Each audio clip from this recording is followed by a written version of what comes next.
Warm welcome to the esteemed heads of departments and schools, deans, associate deans, participants, and the dignitaries present here. It is an honor to have such distinguished individuals on this stage. We sincerely anticipate that SDCEE 2024 will leave a lasting impact on each participant. To commence the conference, I now request our esteemed chief guest, Professor A.B. Pandit from ICT Mumbai, Director, Professor Padma Kumar Nair, Deputy Director, Professor Ajay Bhartish, Head of Department of Chemical Engineering, Professor Rajiv Mehta, and our convener, Dr. Avinash Chandra, to kindly join us on the stage and take their respective seats. Thank you.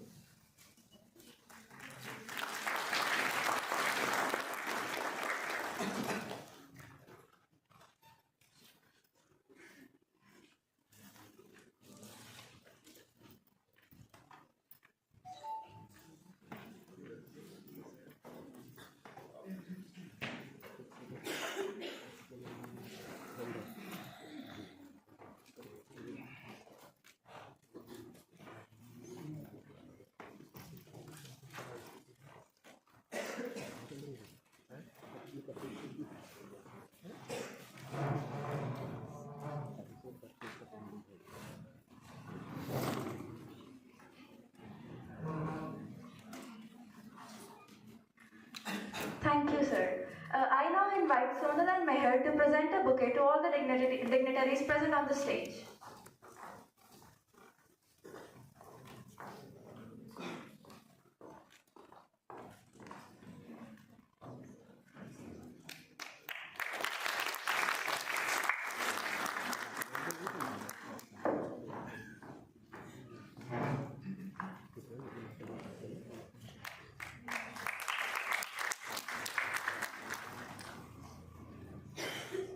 Following this, I extend a cordial invite to our chief guest, Professor A.B. Pandit, and all the dignitaries present on the stage to come forward and inaugurate this conference by ceremoniously lighting the lamp.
I now invite you all to join us for the Thapar anthem.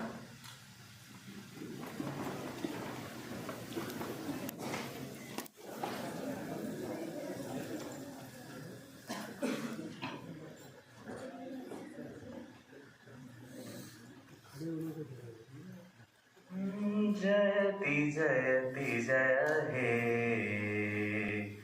जयति जयति जय हे, जयति जयति जय हे, जयति जयति जय हे। शशि रवि से निश दिन अभिनंदित जगमग जग कर दे। जयति जयति जय हे, जयति जयति जय हे। शोध कार्य उद्योग प्रबोधन थापर की महिमा से प्रतीक्षण। पग पग पर निज प्रभा पुंज पर जन मन तन हर ले। जयति जयति जय हे, जयति जयति जय हे। शिक्षा के संस्थान मनोहर आदर्शों के स्रोत अनश्वर। मातृभूमि का है निरंतर समरस सा स्वर दे। जयति जयति जय हे, जयति जयति जय हे, जयति जयति जय जयति जयति जय जयति जयति जय हे, जयति जयति जय हे।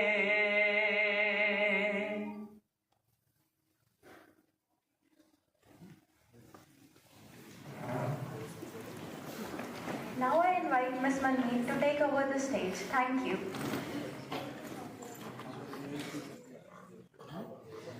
Thank you, Bilawal. A very good morning to all the dear esteemed guests. Now I have the honor of inviting Professor Rajiv Mehta, Head of Department of Chemical Engineering, to grace the stage and share a few insightful words.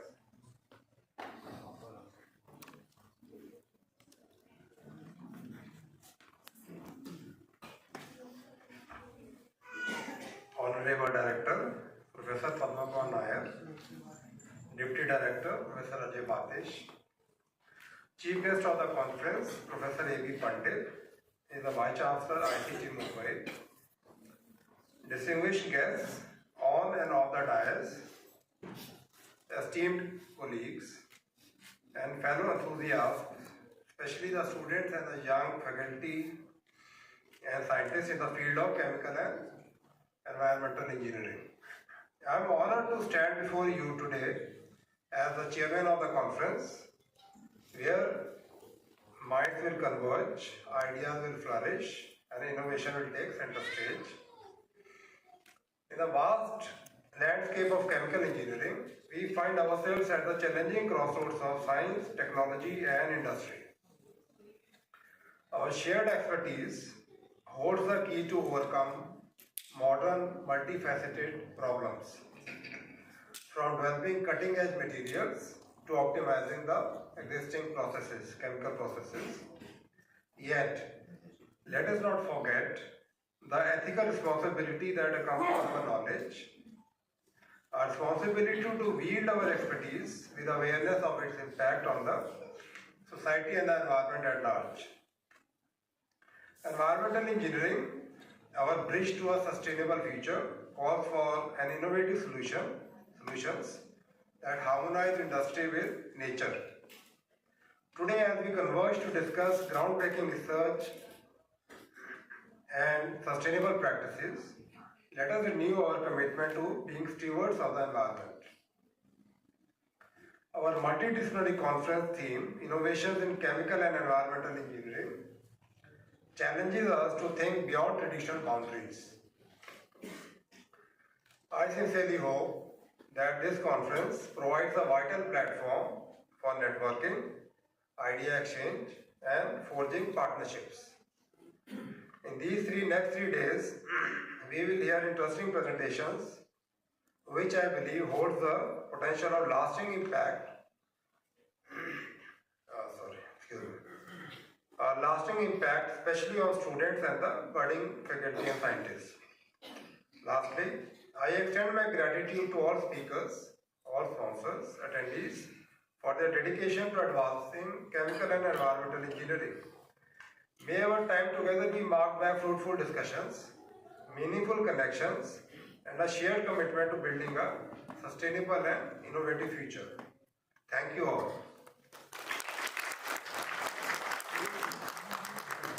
Your wisdom and guidance inspire us. Thank you, sir. Next, I welcome the esteemed Deputy Director, Professor Ajay Batish, to share his valuable thoughts with us.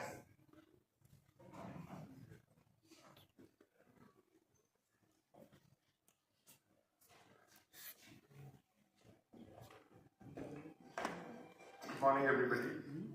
Professor Pandit, Professor Nair, Professor Mehta, Professor Avinash, dear colleagues, delegates, dear students, ladies and gentlemen. I'm very pleased that Chemical Engineering program is organizing this three-day conference. I think this provides a great opportunity for researchers, scientists, students to interact, work together over a period of 3 days, and then come out with strategies, discuss some joint research work, projects, and things of those kinds. Last 5 or 6 years, I think one area where we possibly, as an institution, lacked was conduct of these kind of programs, conferences and sessions. And I must tell you that, in the last 1.5 months, we were completing an accreditation report for NAC, which is the National Assessment and Accreditation Council. And that's when I realized how far we have been left behind in this part, because partly because of Corona, partly because of other reasons, somehow that focus on conducting seminars, conferences, workshops of this kind possibly dwindled a little bit, And I'm so glad that this now has been taken up all over again, and chemical engineering program has shown the lead, right? I've seen other programs also doing it, and many proposals coming to us on our table for some funding, because they have also been getting matching funds from other agencies. So I see that over the next 1 or 2 years, many such sessions would be held. I thought I cannot talk on the theme of the conference, because that's not my expertise. But I can definitely tell you all of those who have come here from different places a little bit about Thapar Institute, right? So Thapar Institute, you all know, one of the most pioneer institutions in this part of the region, one of the best in this side. And also, if you look at the rankings, the NIRF, which is actually used as the benchmark for rankings in India, we have been ranked in the top 20 in the country, ahead of many IITs. And I have to give you a context here that we got 23 IITs, 29 NITs. So 50 plus institutions start ahead of us just because of a brand name, right? And also because of very high government funding. So they have the advantage of the brand, they have the advantage of very liberal funding from the federal government, and also maybe just 1/4 of the tuition fee that we are able to charge, because we have to be, our fees are a little bit higher, primarily because we have to run our institution just on the basis of the fee that we collect from the students. So despite all those little handicaps, which I may call, we have consistently figured in the top 20 in the NIR rankings, which is testimonial to the fact that the faculty and the staff, and the students that we have been able to attract, they have done something very well for themselves. On our research record, because this data is in the back of my mind because we filled it up very recently for NAC, you will be very pleased to note that on the Web of Science, it is 19 plus citations per article. Now, this is, I think, one of the very best, possibly the top 5 in the country, or maybe top 8 in the country, if you go by all the records that I had. If you look at the number of articles that we publish, the average is currently, when they ask me how many Web of Science articles you published in the last 5 years, astonishing number turned out, 7,700 articles in the last 5 years. That's what I reported, not by our own faculty. I took this data from Web of Science. So this is the third-party data which you can actually, so we can be very proud of. I also looked at sponsored projects. So I'm not saying we get very high fundings. We have those handicaps, right? Many of what has happened in the last 10 years is a lot of people write many good proposals. Some of them get funded, some do not get funded. But despite that, in the last 5 years, we were able to manage some 78 crores of funding, which is, I'm talking of only the external funding, right? Besides that, Thapar Institute itself decided to promote research, and we decided to set up 6 centers of excellence. And this is one in materials, which runs with Virginia Tech, one in food security, which runs with Tel Aviv University. There's another one with advanced manufacturing, again with Tel Aviv University. There's one in data sciences with University of Queensland, and there are 2 more we are going to set up. And this emerging materials center, of which Professor Mehta, who is the head of chemical engineering department, actually is the coordinator from our side, and Professor Rup Mahajan, who is sitting here in the audience on the first, right? And he has done a commendable, excellent job in giving, leadership to this center. And just to let you know that this material center has a lot of contribution, interdisciplinary contribution, and a lot of contribution to chemistry, and also from other programs. So what I'm trying to actually let you know is that Thapar Institute puts a lot of emphasis on research, right? There is funding that we get from the government, which is limited, of course. 75 crores in 5 years is not something which we can say is a very large sum of money. But if you actually look at among us the private university, and I made a comparison of all the private universities who are our peers, including BITS Pilani, say, or a VIT or a Manipal, whoever, this is the highest funding that any private university has been able to. secure, right? So our colleagues write really, really good proposals, right? And with more increased focus on research, our success rate is only likely to go up. I'm so proud to tell you that some of the projects which we have now received in the last 2 years were first seed funded in our centers, right? So they got some seed funding, they were able to pilot something, show something, and then they were able to write on to a much larger proposal and get a bigger funding, right? So that's a model that we have been following. Research is one area where we have done exceedingly well in the last. Our teaching and learning has always been something which we have always been very proud of. Right from the time when we started, the rigor, the quality of teaching has been something which everybody talks about. You just walk around, talk amongst the students, talk among the student peers. They said the rigor that we follow here, the system that we follow here are something very unique. Yesterday we had if he's still here, we have a guest from Virginia Tech, he's the head of mechanical engineering, and we took him around and showed him the laboratories in mechanical engineering, and he said only half of it. He just spent about 2 hours in the department in the evening looking at the labs. He said, what you have here is better than anywhere else in the world, right? In terms of undergraduate teaching, I'm talking about, right? Of course, research facilities at many other places far superior, because that actually also depends on how much funding we have, right? But so on teaching, we have really always had a great focus, right? So at this moment, we are also building an experiential learning center, and many of you are possibly aware of it. We decided to actually set up in collaboration with the professor from University of Waterloo.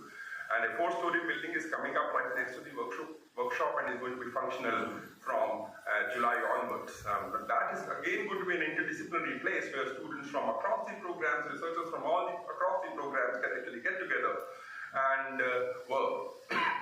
One of the, when I talked about Professor Rup Mahajan's contribution to the SEEM Center, in my opinion, there were many, but one which I will always single out is that he has been able to bridge this, this boundaries between departments.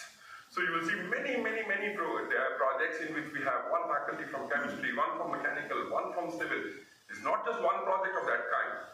I think tens of projects of that kind are running, which was absolutely not happening prior to setting up of this center, right? So we expect when these all 6 centers of excellence are functional, all of them, there will be close to 300 PhD students in each of these centers. There will be about 50 postdoc students, and almost every faculty member of the institution, which is now almost 650 plus, will be involved in the activities of one of these centers. So this is how we have conceived it. These conferences that we are now organizing, and I compliment the Department of Chemical Engineering for taking this lead, right, are a step in the direction so that we share the work that we do with the world. We find opportunities to collaborate with people from outside the campus, not only within the campus, right? This is what we have always been trying to do, and I'm thankful to the department for taking the lead in this direction. Now, lastly, I would say it's great weather. It's best time to be in India at this point in time, or from some of you have come from from different places in India. I think this is the most pleasant weather to be in Patiala, right? Enjoy yourself. Please look around. We have built a fabulous campus. In the last 6 or 10 years, I would have said that possibly our academic infrastructure has grown by 4 times or something.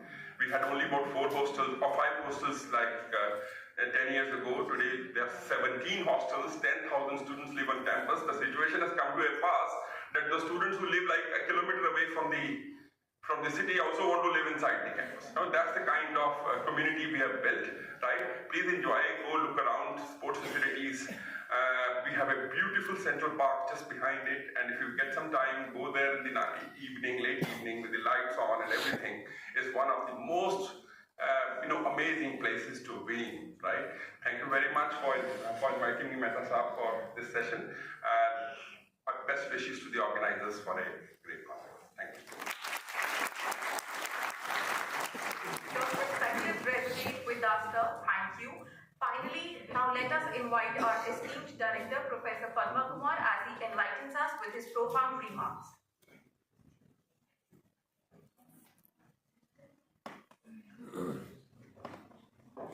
Can I use this? Good morning, esteemed chief guest, Professor Pandit, esteemed delegates, our dear Professor Roop Mahajan. He's Thapar, Virginia Tech Chair of Emerging Materials, and Ajay has already talked about how wonderful that center is.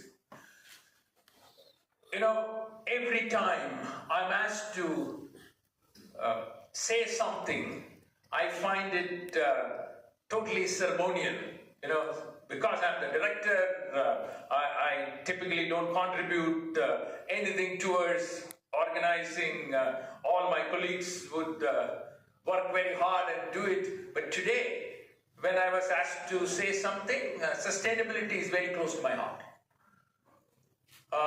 I'm a materials engineer. I have not done any serious research in the area of sustainability, but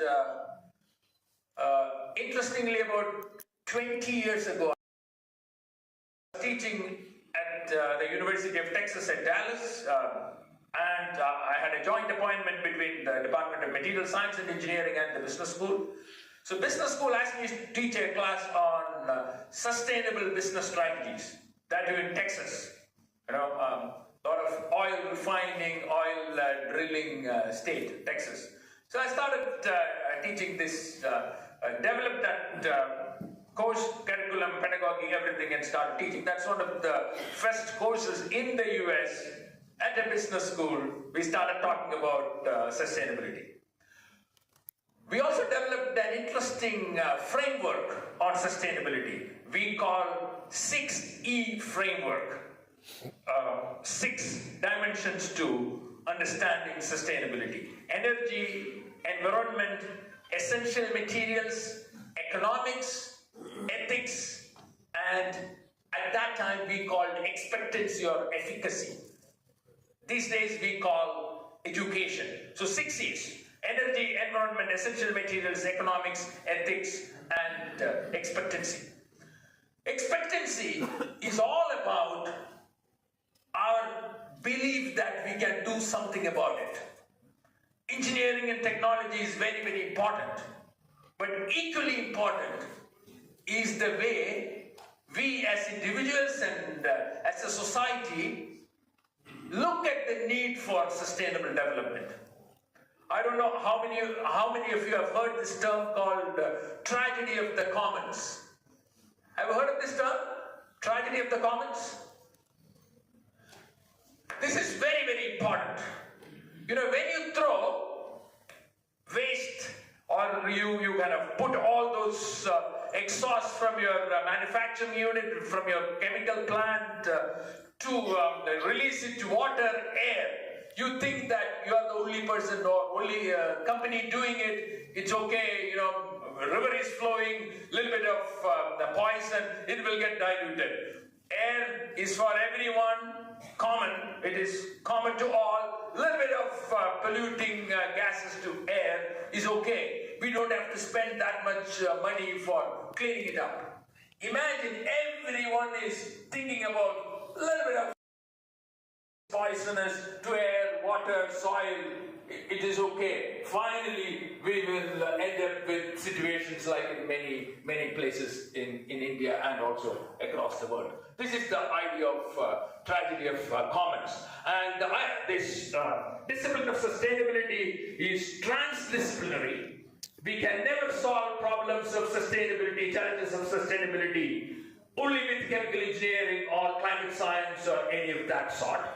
We also need a lot of inputs from psychologists and sociologists and cognitive scientists and even philosophers. Another interesting thing I've realized by teaching sustainability for the last 15, 20 years is we really face pedagogical challenges in the classroom. One of the most important challenges I see is ideological divide in the classroom.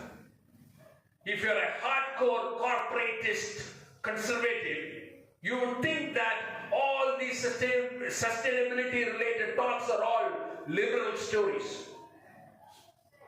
And liberals would always think that the problems of sustainability is because conservative corporates are not doing a good job.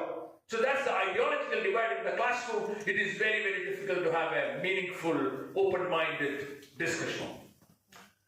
Another challenge is it is transdisciplinary. I can stand there and talk like a materials engineer and organizational behavior scholar, but a lot more input should come from many, many other areas and many, many more challenges.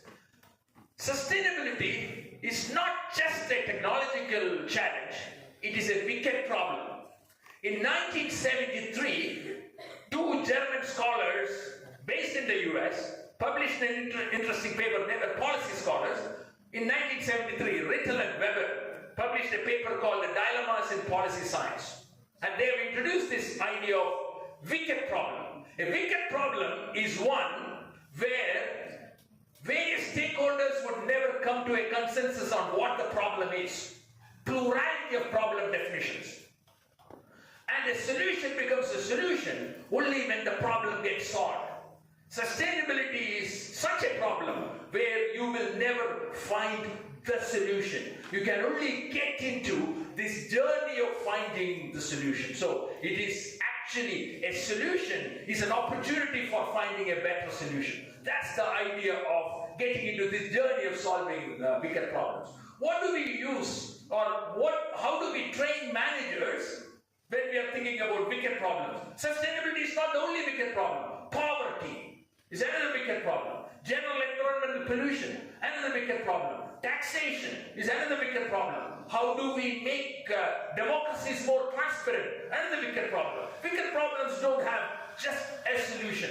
We can only get into this journey of finding a solution. How do we train managers? We train managers not to just critically think about problems. We train managers to reframe problems. Constant, continuous reframing is one way of seeing the problem through different angles, and you can come up with meaningful, tentative solutions that would give a better solution. And I'm so happy that we are here and approach it with a lot of intellectual humility and openness. Education and research is all about achieving that intellectual humility and openness. And also finally, I will never end a conversation like this without talking about the idea of seeking excellence. Seeking excellence is all about that temperament of wanting to do it better than before. And my colleagues would always know that I always talk about the starting point of seeking excellence is empathy. Empathy is the mother of excellence. Thank you very much. Jai Hind. Your leadership is a guiding light for us, sir. Thank you. With further ado, I request our esteemed director to please honor our chief guest here, Professor Pandit. He is a luminary in his field and we are grateful to have him here with us today.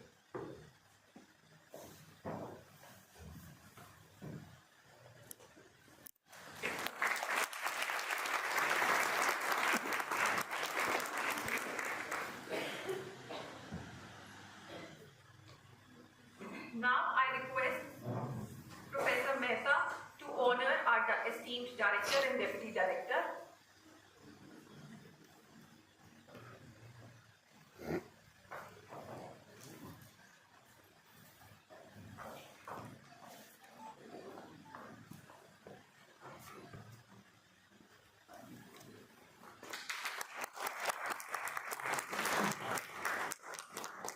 Now I request Dr. Avinash sir to honor Professor Mehta.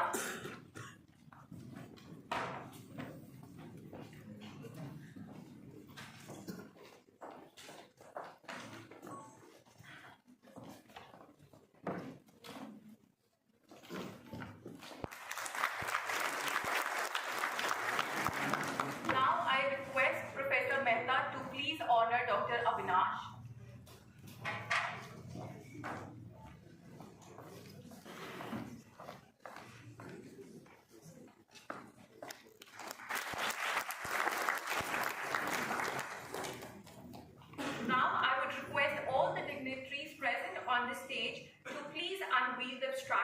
of the conference.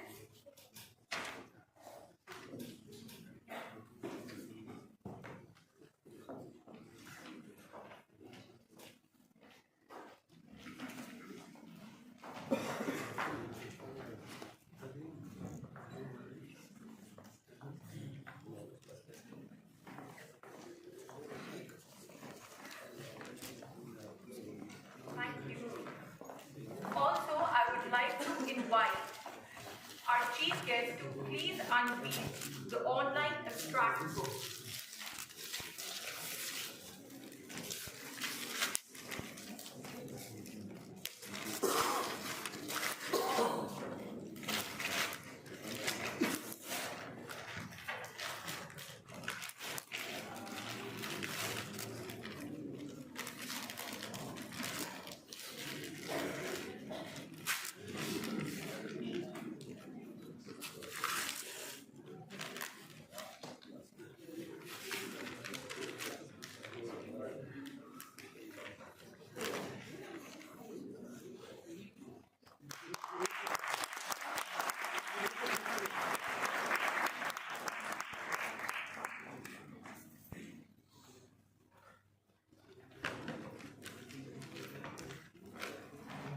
Now I request our esteemed chief guest of the conference to please unveil the online abstract book.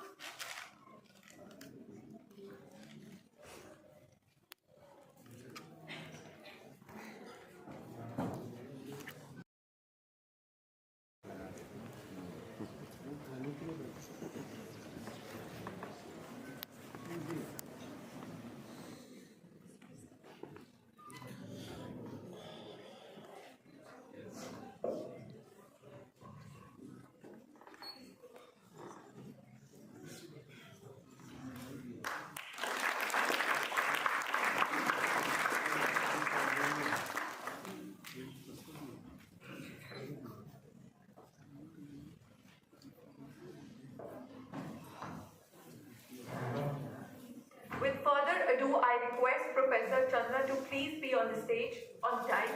Thank you.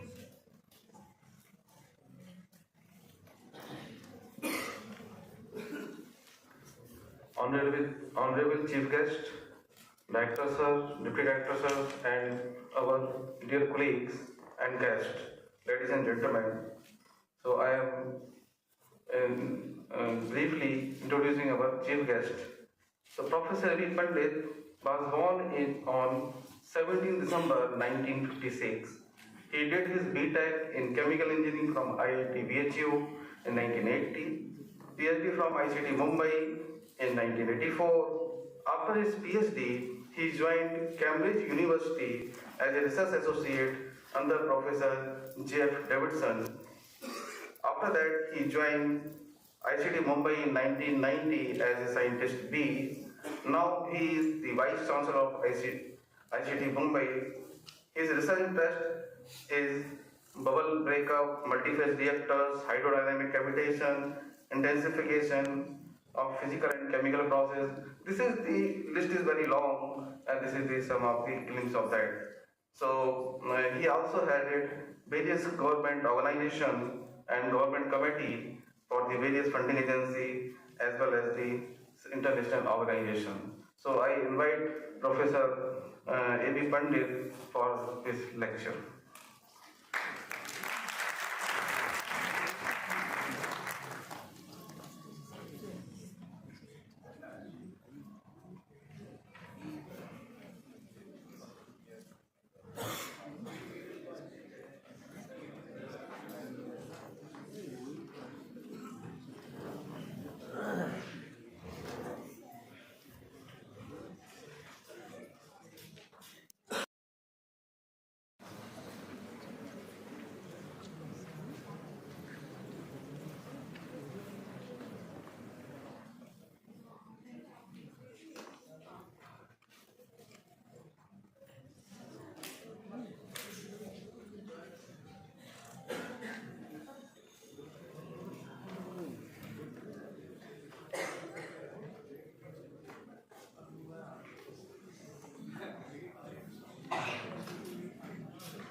चाहे down नहीं down वैसे touch हाँ down कर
Dr. Padma Kamalji, Director, Professor Ajay British, Professor Rajiv Mehta, Dr. Avinash Chandra,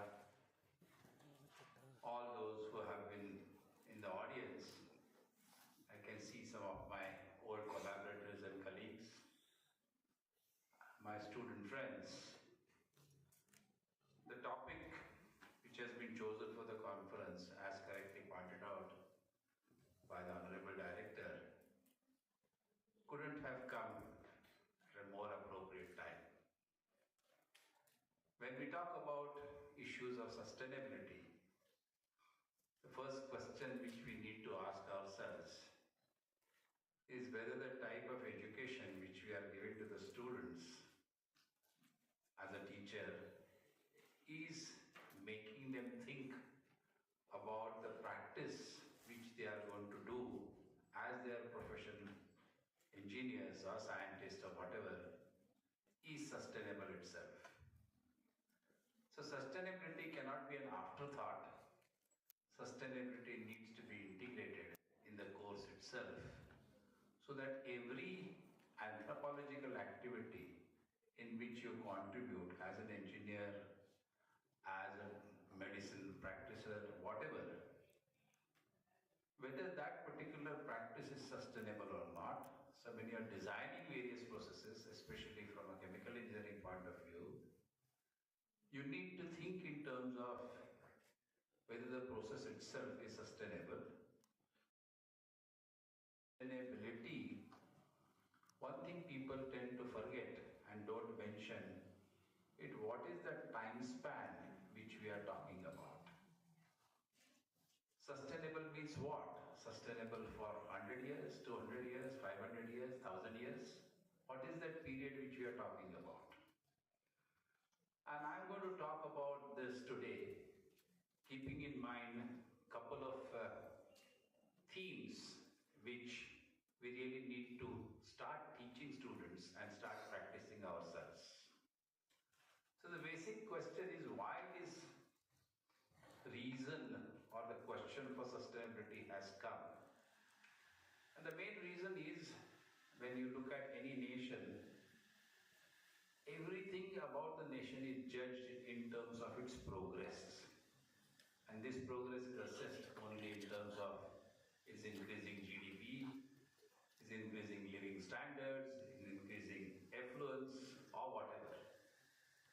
Whether that particular definition itself is encompassing, all-encompassing or not, or whether we really need to change that definition itself.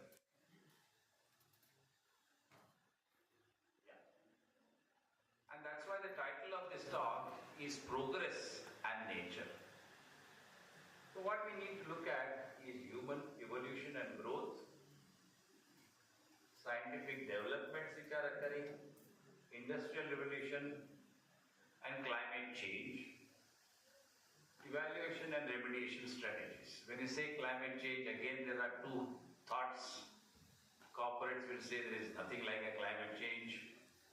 But there is another set of thoughts promoted by the scientists, and we can actually thermodynamically prove that the climate change is occurring. So what can we bring about this paradigm shift in the thinking of engineering education? How long this so-called progress and growth can continue? Is there a limit to growth, or the growth is unlimited? What are the limits of growth in terms of population resources? And is there going to be eventually a doomsday where the world is going to end? Now, there was a book which was written by MIT scientists called Limits to Growth, and they gave a very beautiful example. They said that it's a simple corollary that you see there's a big pond. In this pond, there is one lotus. And the lotus grows twice its size every day. So when you see a lotus first day on the plant, you see that lotus is very beautiful, nice pink lotus inside the pond. Go next day, it has become twice. The following day, it has become 4 times, so on and so forth. And you will realize that a day before the doomsday arrives, the lotus is still covering only half the pond. So you do not realize the intensity or the gravity of that situation. You say that, well, another 50% pond is still there for the lotus to grow. You don't realize it that the next day, the lotus has occupied the complete pond. We are in that particular period, say from 49th day to 50th day, when the doomsday is going to come. There have been many such predictions earlier, but they have been proven wrong.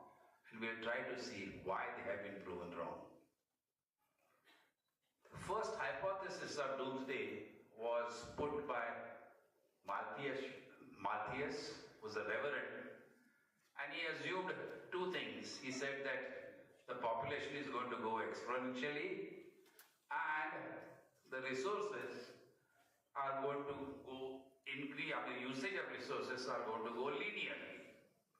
When you start from the same point, at some point of time, the growth which is exponential is definitely going to overtake the resources, and that day would be termed as a doomsday.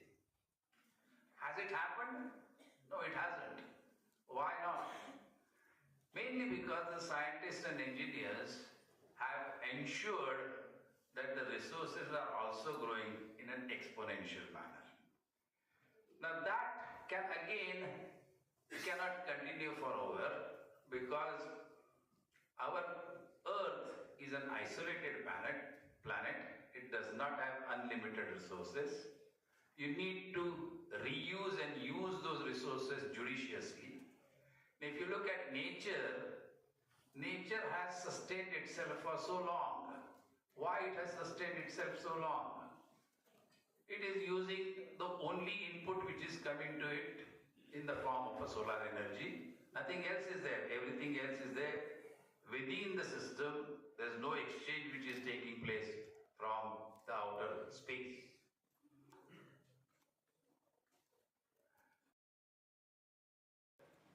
Earth as a living entity, then it is typically going to follow a biological curve.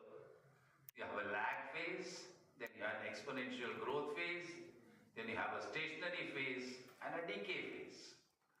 So in my opinion, we are in the exponential growth form, and that's why we are only harping about the increase and growth in GDP rather than worrying about the resource utilization and resource consumption. So this is a basic question which we put ourselves. Yesterday, horses were pulling carts. Now we put horses in the cart and pull that cart using a car. I don't know what is going to be there tomorrow. This is a very simple cartoon, but it makes us think. And the whole objective of today's talk is just make you think. And the possible methodologies which you can think. And as the director correctly pointed out, that solution is not one, is the method of arriving at that solution, the path to that solution is essentially addressing the issue of sustainability. So sustainability has come from the utilization of resources, and all resources are only because of sun. The only input which our earth gets is in the form of solar energy, which manifests itself in the form of natural capital as we see, which we consider as ecosystem, whether it is aquatic life, whether it is biomass, whether it is minerals, whether it is fossil fuels, everything with a different time scale is getting renewed, and our time scale is different, and that's why it is important for us to understand what is the time scale of sustainability which we are trying to address. Now all these resources are used to convert into economy, and then economic products and services, and the impact of that on the environment, I'll talk about it in a bit. And we are currently concentrating only on the economy part of it. So availability of ecosystem goods and services, natural capital for sustainability, it is the source of all goods and services.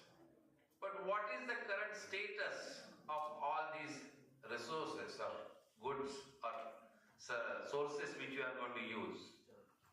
These are used for essentially provisioning, that is, you need to provide it. Regulating it, why regulation? Because somebody doesn't use it unlimitedly and others not in a position to use it at all because it is not made available to them. And then the culture brings it. And this culture of sustainability, if you decide to live like a tribal, then you would be living in a more sustainable way.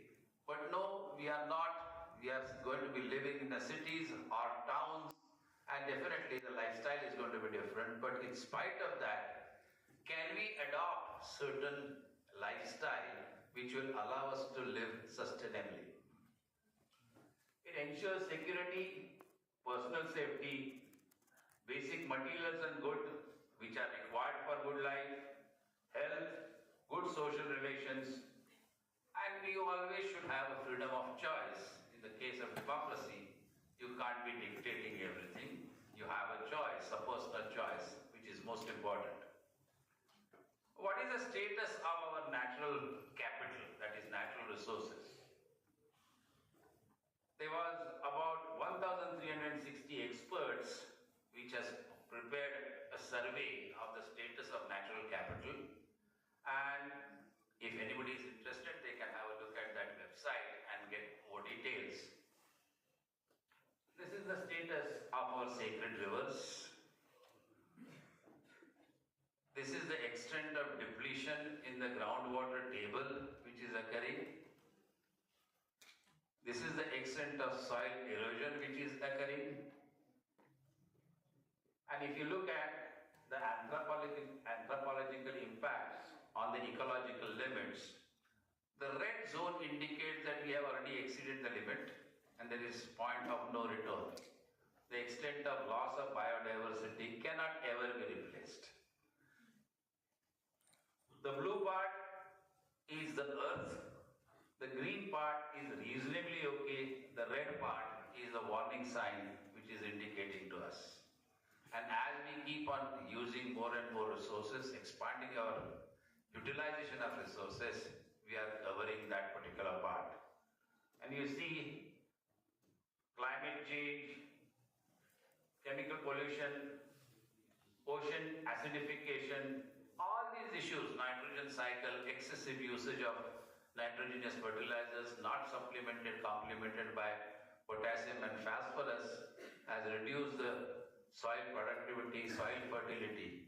And all these need to be taken into account. So sustainability is a very holistic approach which we need to look at. There is a concept, I am sure you may be aware of it, which is called as an Earth Overshoot Day. Earth Overshoot Day is given for different countries, and what it essentially tells you that the only energy any country gets depends upon the total area which it occupies and the total sunlight it receives, and that sunlight manifests itself in the form of renewable resources, whether it is biomass, whether it is cattle growth, so on and so forth. What happens is when you utilize resources more than you can reproduce, you are borrowing resources from future years without asking the people who are going to use it in the future years, without asking our children, grandchildren, great-grandchildren, should we be using your resources? Because by the time they are born, they will not have these resources available. So the Earth Overshoot Day depends upon different countries, indicates on one extreme, if you look at Middle East countries, the Earth Overshoot Day for them usually is the month of January, February.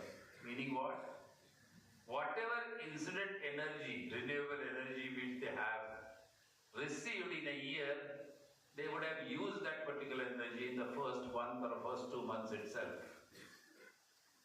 That means for a year to sustain, they are borrowing it up for the next 6-7 years.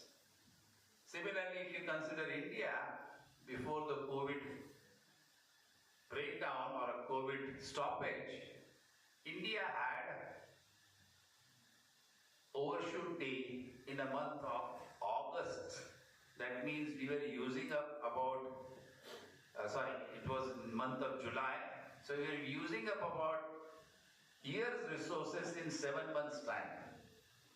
After COVID and some adaptation of sustainability and the talks and the kind of seminars which we are attending now, people started looking into the sustainability of the operations.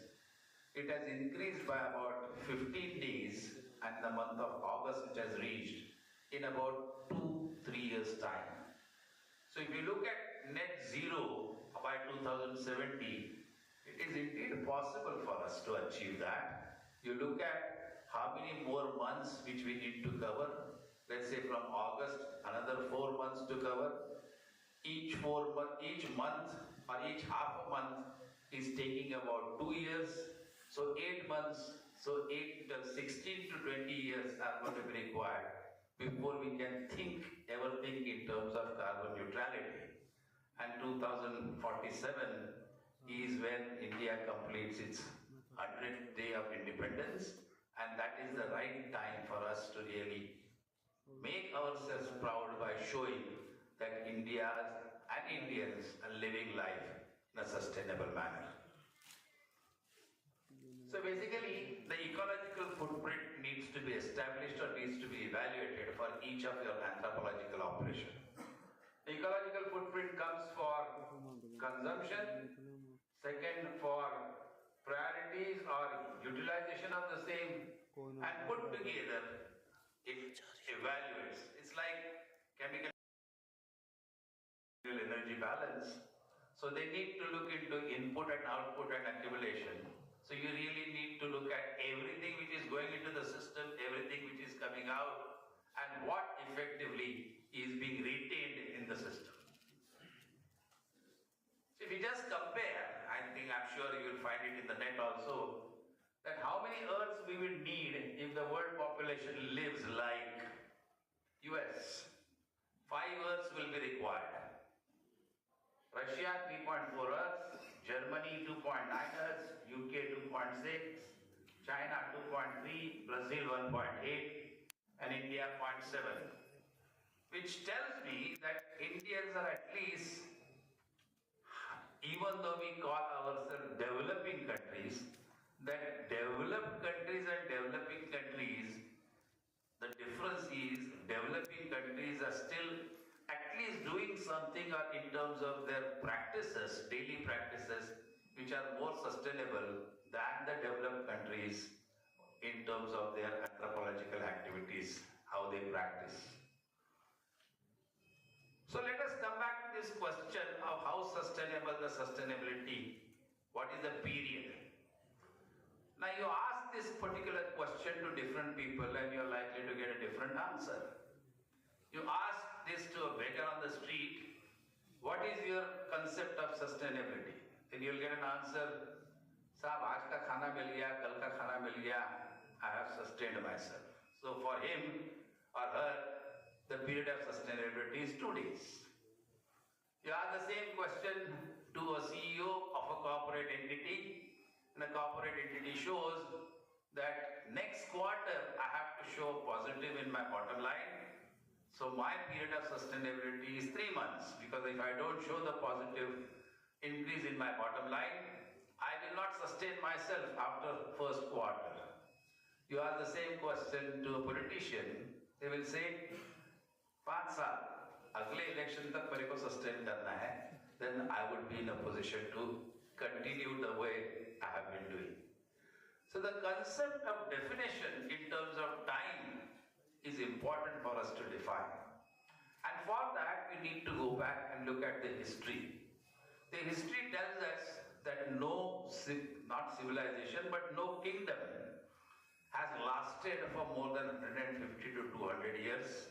In some cases 300, 400 years. The only kingdom which lasted very long was Ahom kingdom in the Assam area, that dynasty. It lasted for almost 800 years. And the 2 reasons for that is extreme biodiversity existing out there, rich forest cover which was available out there, and the people lived there in harmony with the nature, and that is how, and of course more important thing also, because of the inaccessibility of the land, the external influences were also limited. So if you consider that from a point of view of civilization, I would say 200 to 250 years is probably the period over which we should think in terms of sustainability. So whatever practices which we want to carry out, we should carry out those practices which will allow us to sustain ourselves for 200 to 300 years. That means you are talking about at least 6 generations up to which you can worry about, don't know what will happen next. So again, as the director was talking about corporate, there are business drivers for the enterprise sustainability as well. There are external drivers, there are business drivers which results into an enterprise sustainability. I'm not going to read. This presentation is available to you. You can share it. I am very happy if anybody has any comments on it. The references are also located out there.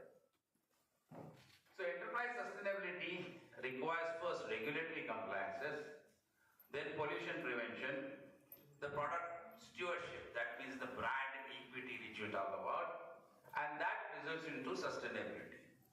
The company which is really looking into it is Dow, and Dow Jones Sustainability Index really addresses all these issues.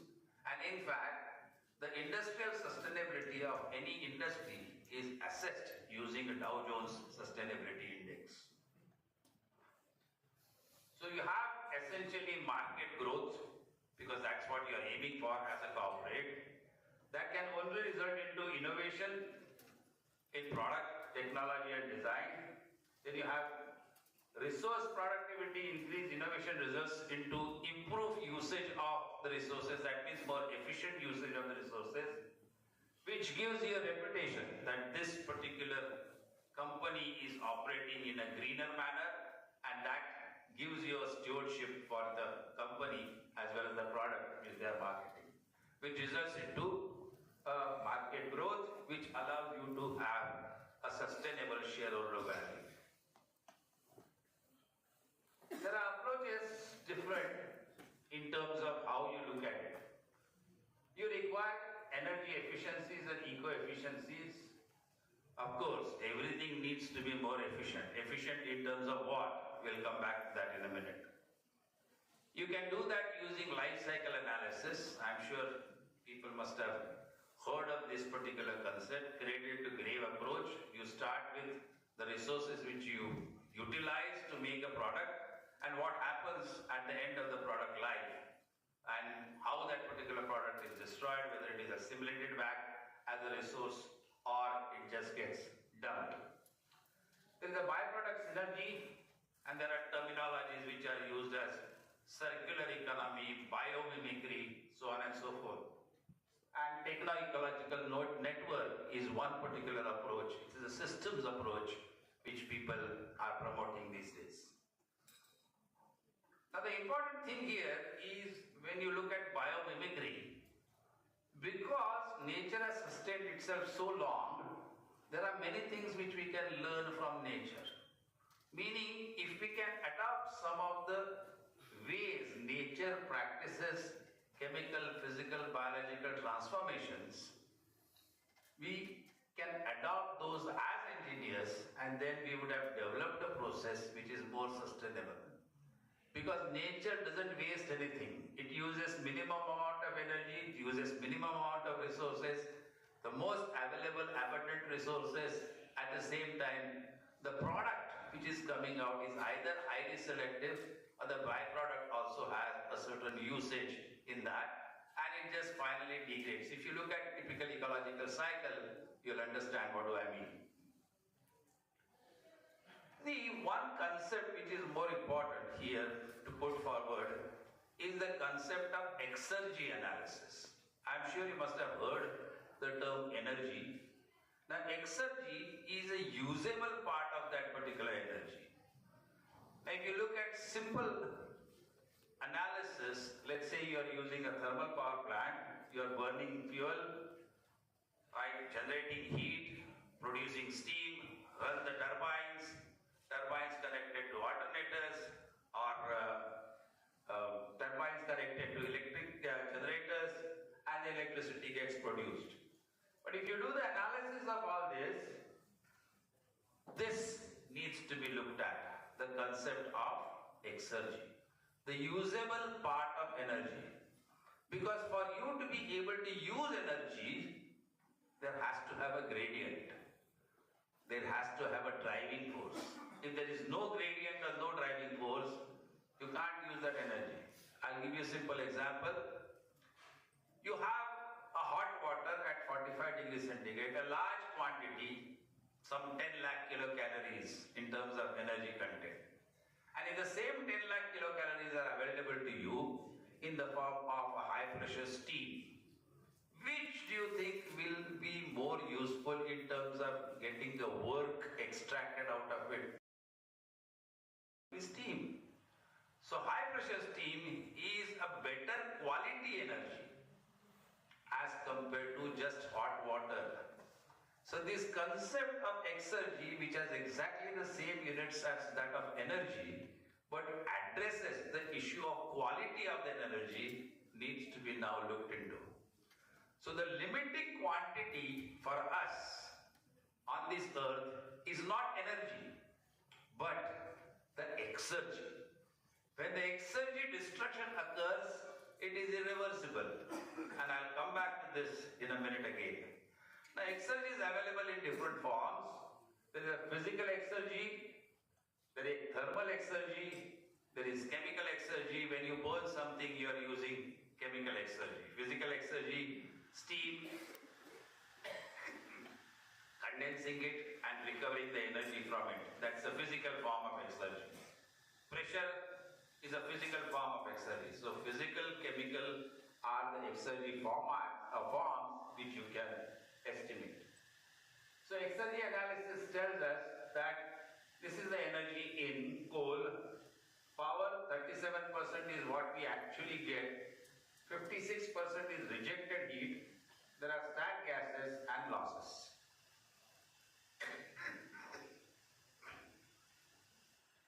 So what it essentially tells us,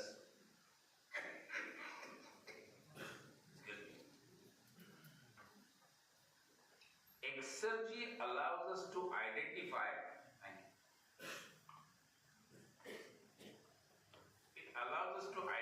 a focus area where the exergy destruction can be reduced or can be eliminated. That makes the process more sustainable. Exergy identifies losses in the equipment. This is how the losses can be indicated. So eco-efficiency at the bottom line. So to make the process more sustainable, you simply need to use fewer resources, simpler transformation processes, results into cleaner products and less of waste. Results into lower investments, less cost, less risk, greater value. Larger quantity doesn't mean it is bad. You don't have to miniaturize everything. Right? In some cases, large quantity is okay, it doesn't matter. But that can be more sustainable. So if you look at, essentially, concentrate yourself in terms of fabricate, process and prepare inputs, fabricate and package products, distribute the products and support the products. If you consider only these three, then from an enterprise sustainability point of view, only these three for the quarter which you are talking about. But if you want to run that enterprise for years together, then you need to include recover, recycle and disposal of that. You also need to look at how you are extracting these raw materials, how the flows and services are occurring during the manufacturing process, and then how these flows are impacting the environment. So as you keep on increasing the diameter or radius of this particular circle, the entire system is becoming more and more complex. It is requiring more and more reliable data. And unless you have that, you will not be able to draw any conclusions. And all these conflicts which arise, whether the climate is changing or not changing, whether plastic is good or paper is good, so on and so forth, this is coming mainly because of the lack of the reliable data. So this is a typical life cycle analysis, aims to consider all the processes from cradle to grave, energy, materials and emissions. You need a data at each of these stages, and reliable data is extremely important, and this data then can be utilized by following standard methods which are available nowadays. Gabi, SIMA-Pro, these softwares are also available for you to do the LCA of various products which you are talking about or various processes. So I think this is a standard example which is given what is good, paper bag or a plastic.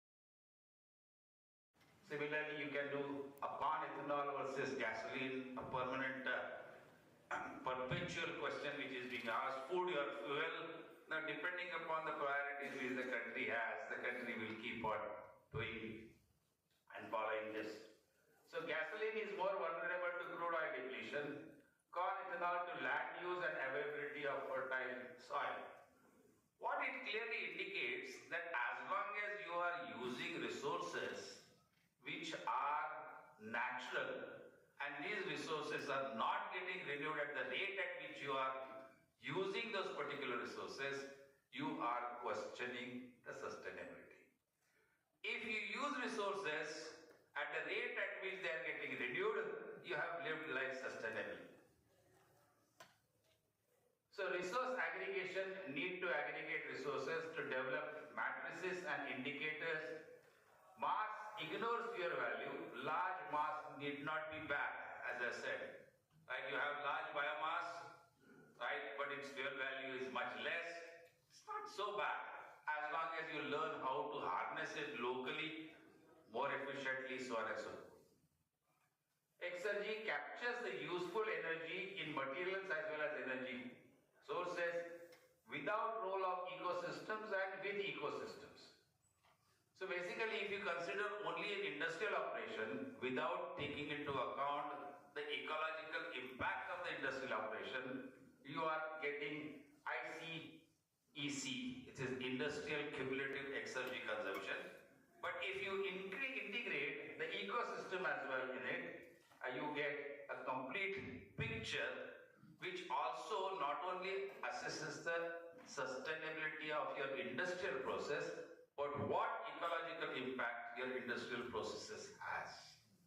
Now, exergy analysis also tells me something which is very important. It confirms the validity of the second law of thermodynamics.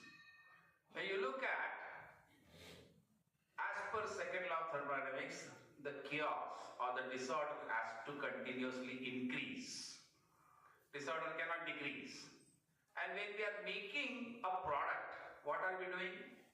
We are collecting disordered raw material and converting into product, which is an ordered material. Now, if we are increasing an order while making a product, that means we are increasing productivity, increasing production, so on and so forth, disorder has to increase somewhere. Where does it increase? The disorder manifests itself in the form of ecological impact, environmental impact.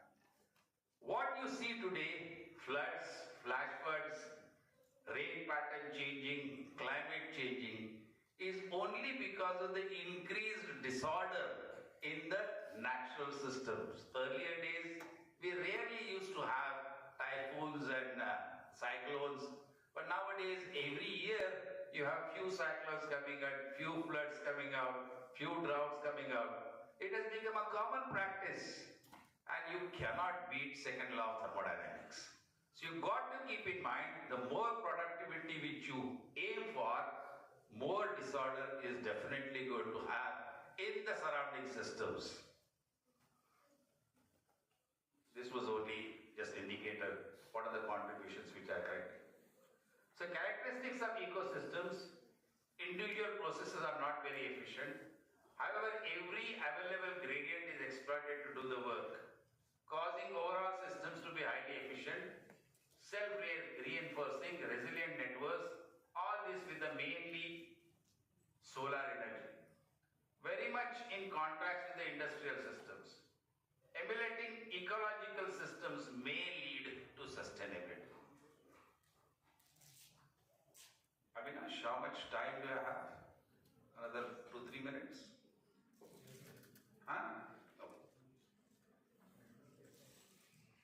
However, most methods and disciplines ignore ecosystems. So what I'm going to do now, just give you a methodology which you can use to address how I'm going to assess myself, my anthropology, industry, my enterprise, so that I at least make an attempt of understanding how and what I'm doing is sustainable or not. So I think this was also mentioned earlier. Waste, food, value, profit. Meaning what? We already used something and wasted something. If you start using the waste as a resource, then we are actually addressing the issues of sustainability. Because we have already used it once, we are going to reuse it, we are going to recycle it. If you look at some of the developed countries which have realized it, in the Netherlands, for dumping of the solid waste, you have specific dumping sites assigned. If you have a solid waste containing one particular element, let's say nickel, or an element which is chromium, then a specific site is assigned to it. The concentrations are too low to recover it economically as of today.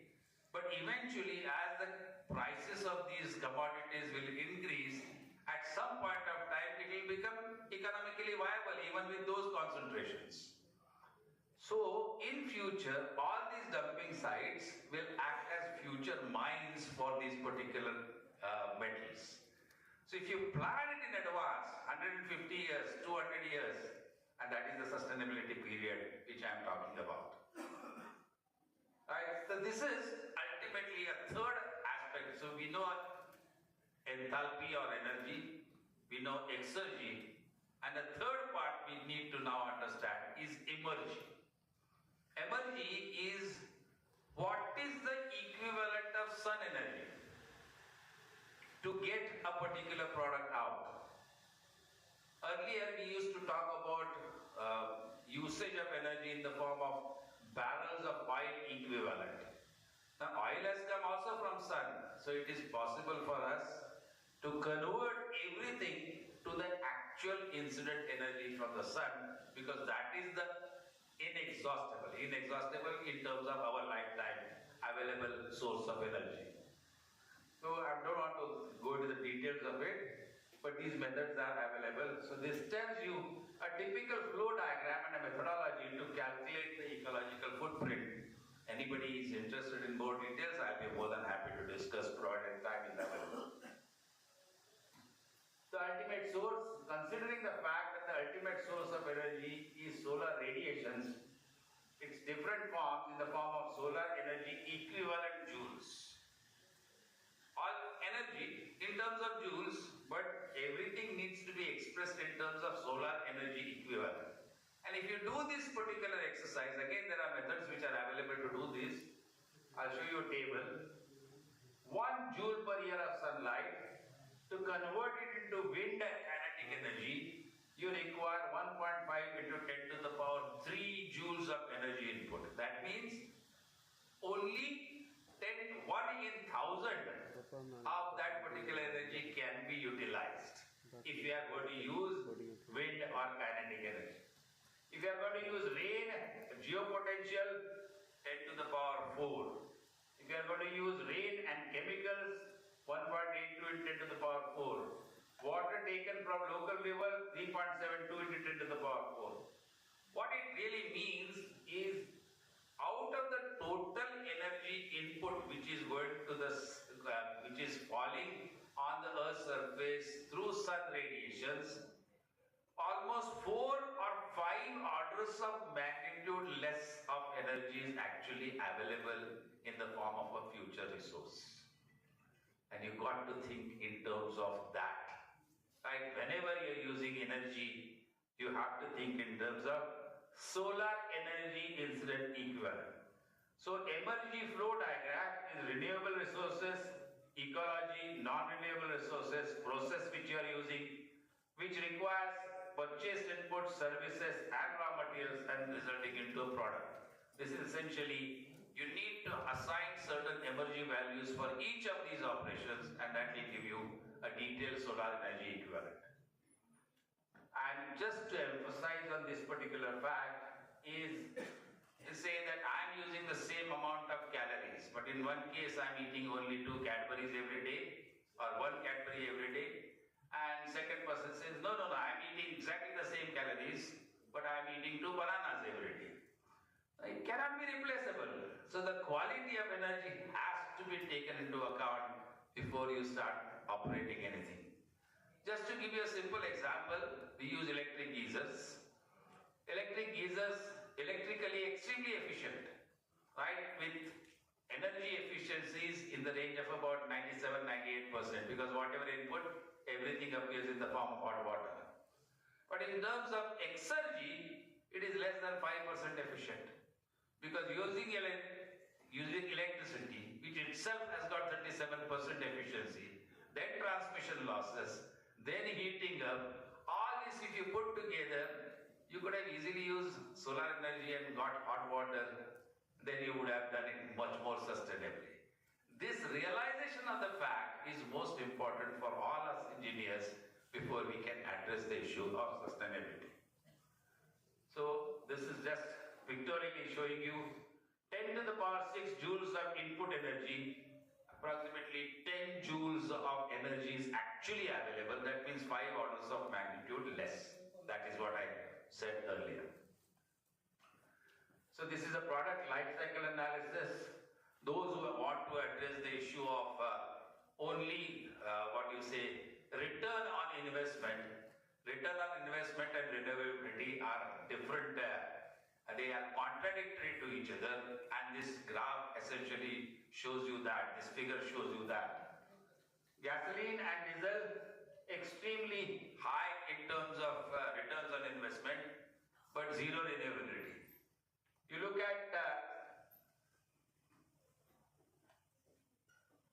at newsprint, very high renewability. Return on investment also high.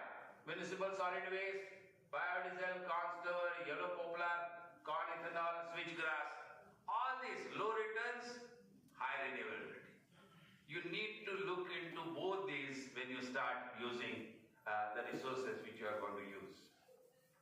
So the last part is the consideration of network of industrial systems.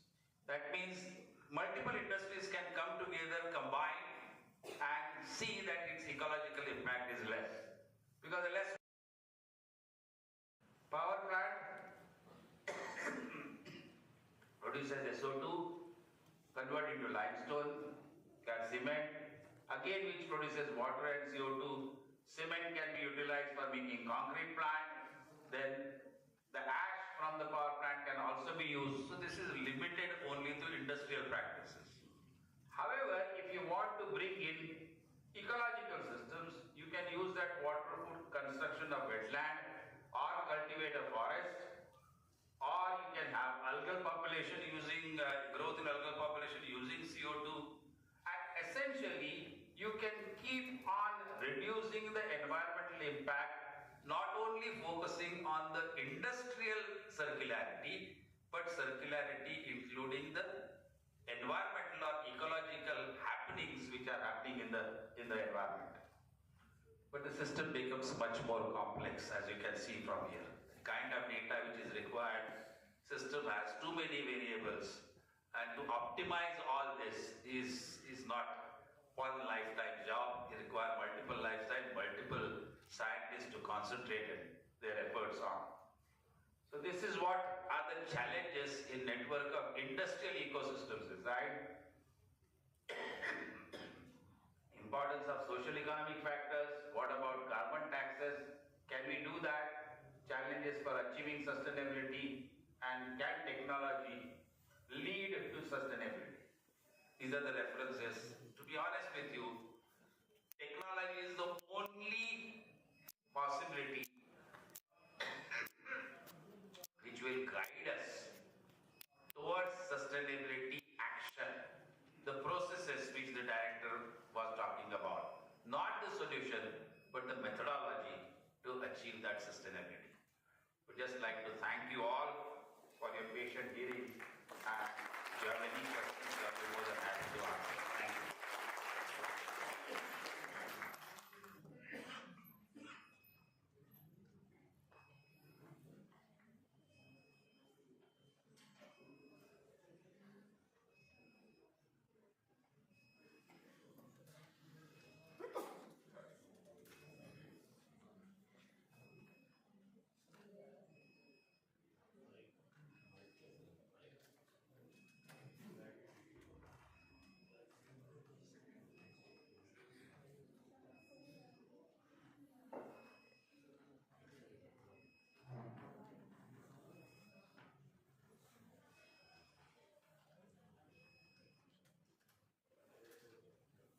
Have I answered all the questions, or have I confused you more?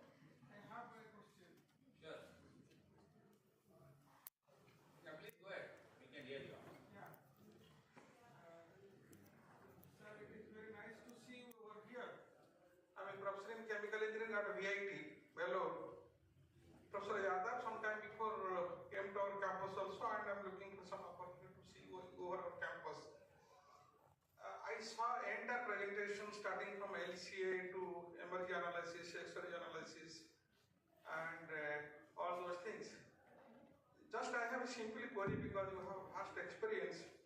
How many EINs, eco-industrial networks, are the so-called industrial symbiosis? Because my BDP is on industrial symbiosis and industrial ecology. In your experience throughout India of these EINs?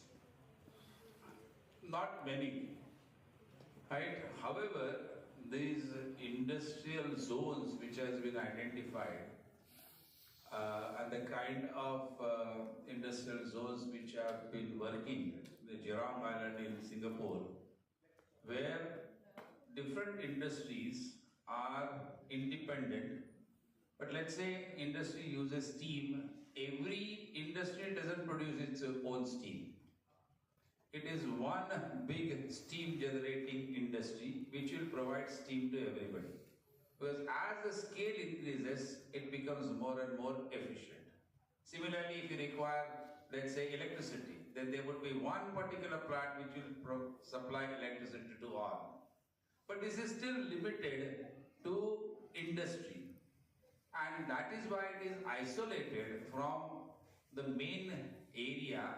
It's in the island as far as Singapore is concerned, mainly because its ecological impact has not been assessed yet.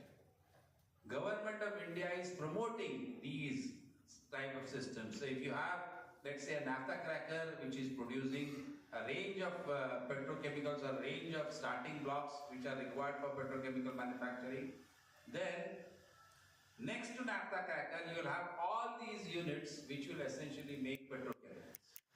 You will find in the recent past all these refineries have stopped calling themselves as refineries. They have started themselves calling as petrochemical. The percentage usage of the fuel which is coming out is less for fuel now and more has been diverted for petrochemicals.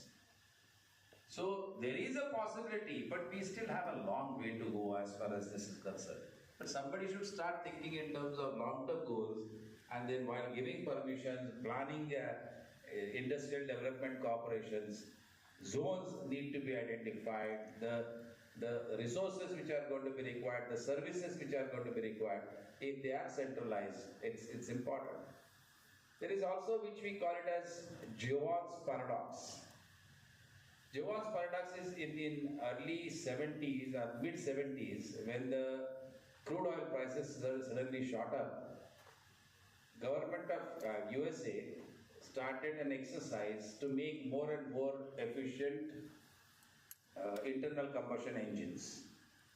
And the whole objective was to make more efficient internal combustion engine so that people will be able to use lesser and lesser fuel and the fuel consumption will go down. But it actually resulted to something different. Because the energy efficiency of internal induction combustion was increased, the traveling became cheaper, traveling more. So the total number of mileages of kilometers covered, in fact, increased because of the increase in the efficiency. So the objective was to reduce the fuel consumption, but they ended up increasing the fuel consumption. So you have to be very, very careful in terms of how these decisions you take, policy decisions which you take. Thank you. Thank you, sir. Any attempt at the level of ICT to start any byproduct synergy or something? We always try to do that. We try to do that first. Look at it, look any process, we do LCA first. Second, we look into the possibility of minimizing the waste which is going to be there. And third, we have stopped looking at waste as waste. We look at it as a resource and see what else you can recover from that particular waste. Even if you start with water and you're able to recycle 70-80% of the water itself, in the process you would have recovered some other waste products which are present in there which then can be utilized. Everywhere now zero discharge, ZLDs processes which are there, the solids which are getting generated currently are getting dumped. If we develop an efficient process for isolating different types of solids, either through extraction, dissolution, recrystallization, it is possible for us to recycle those chemicals as well. Thank you, sir. Thank you, sir. Thank you. Thank you, sir. We have time for a couple more questions if anyone has. Yeah, please hand over the mic.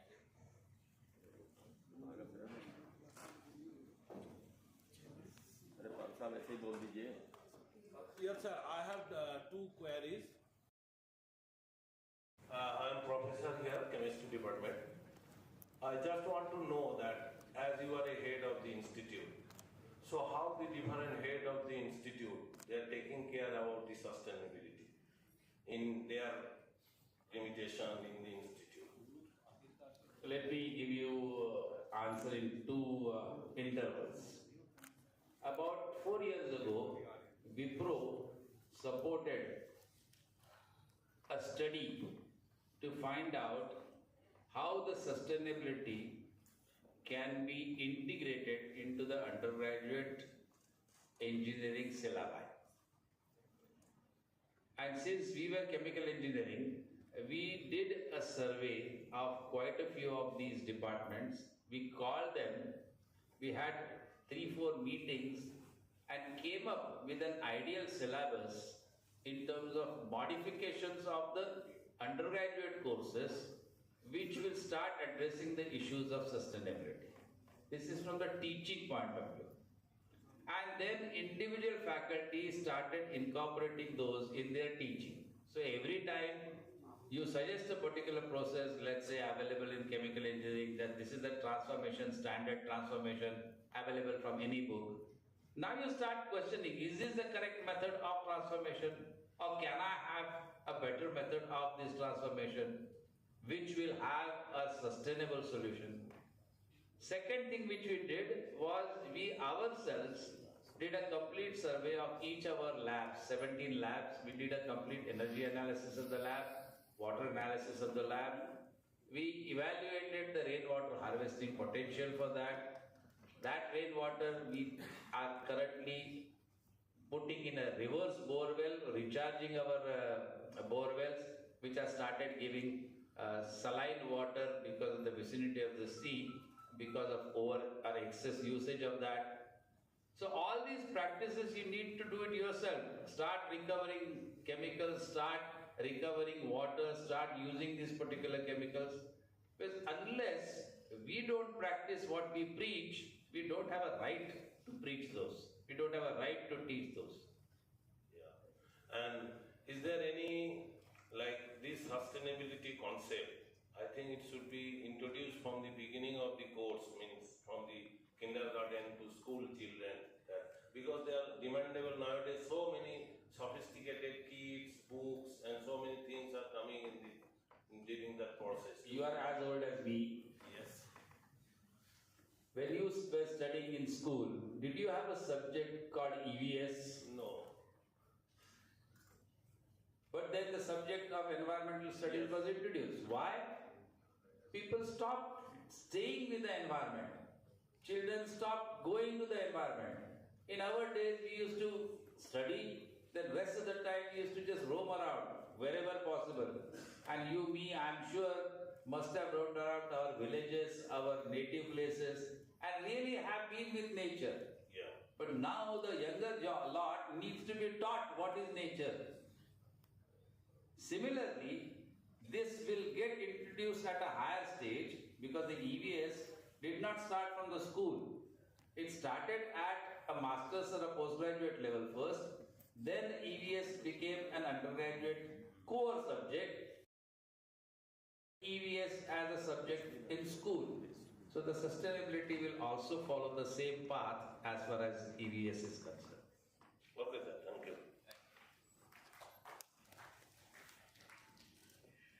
Very good morning, Professor Anirudh Pandit. It had been indeed each and every sentence, slide, thing, as if I was simply soaking and as if I was so hungry for the similar knowledge. I am not from chemical engineering, I am professor in computer science and in outreach. But the pains inside for which I was looking solution, I discussed with Dr. Mehta also. So we will come up with some sustainable processes which each of the women or lady in puberty needs so that it can be recycled, reproduced in a sustainable manner, starting from maybe, if need be, from inception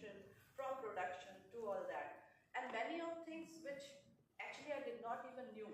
The concepts which you said, I have been noting down, I have been recording you, I have been use mine. all that, please. And if need be, maybe with his permission, we will approach you to your guidance. And thank you so much for being here. My hearty pranams to you and congratulations to the organizers for having you here.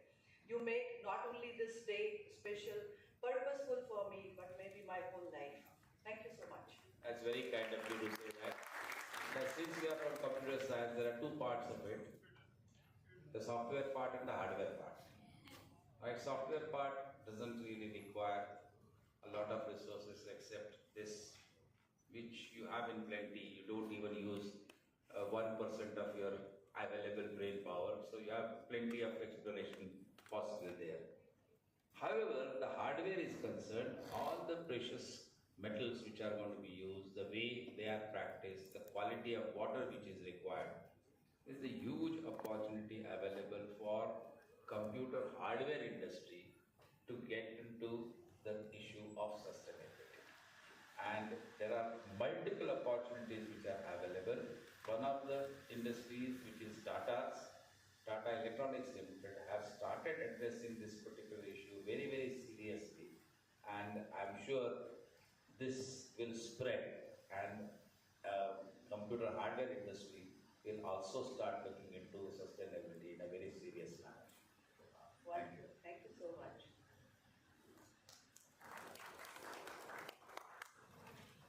Anyone else? Yeah, please.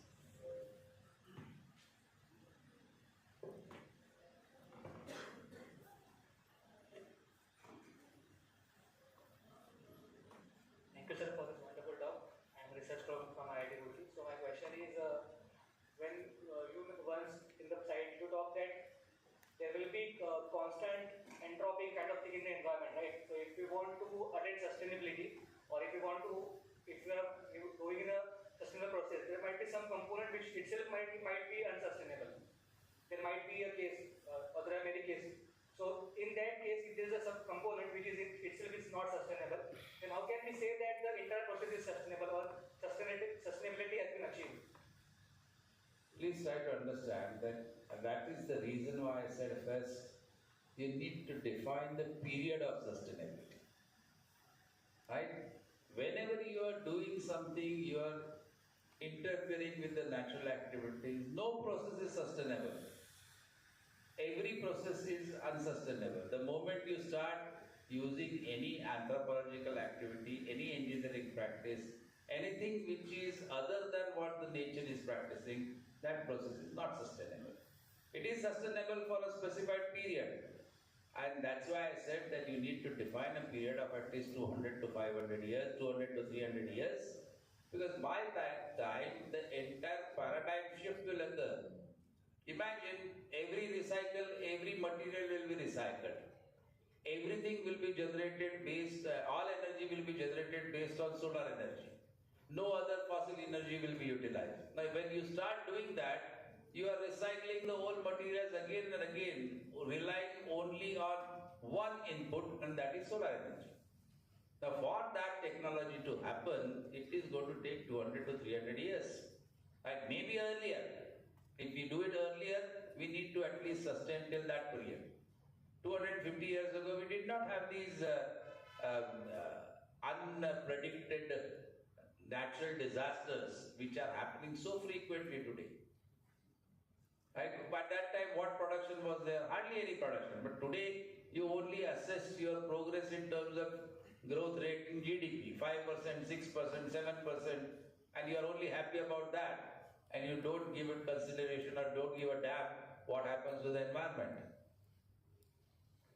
That's why period is extremely important. So whenever you talk about sustainability for what period? First define that, and then you can look at the process which you are going to talk about. Thank you. Thank you. Thank you, sir, for your nice talk and nice question answer session. So all of you, I am inviting all of you for the high tea, and during the high tea we can discuss with sir and other members. So please, welcome to all for the high tea.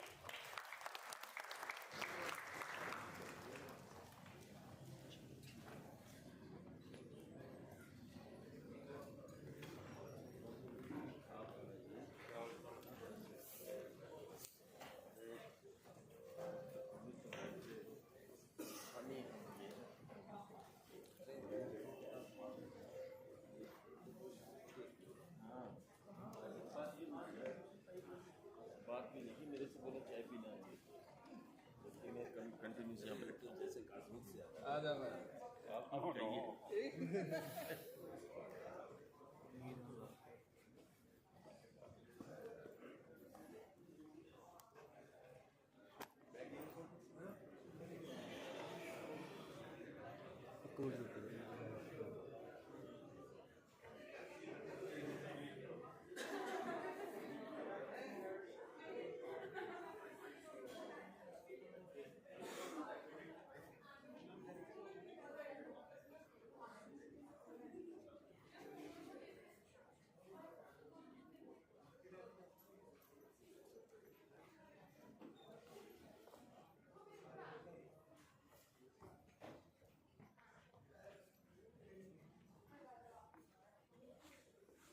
ठीक ठीक है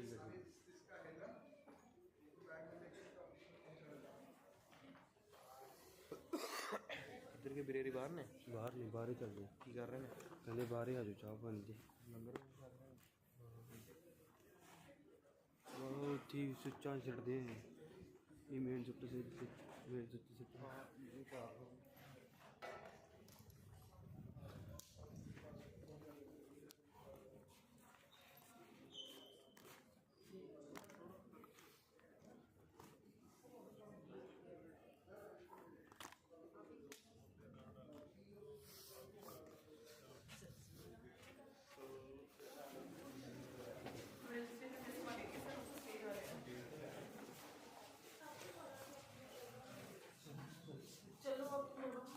side की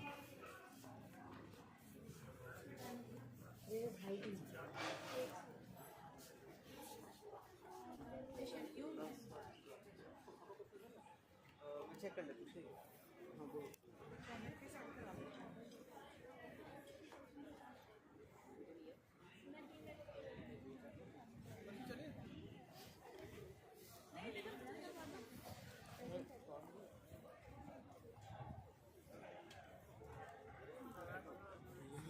आवाज बंद करना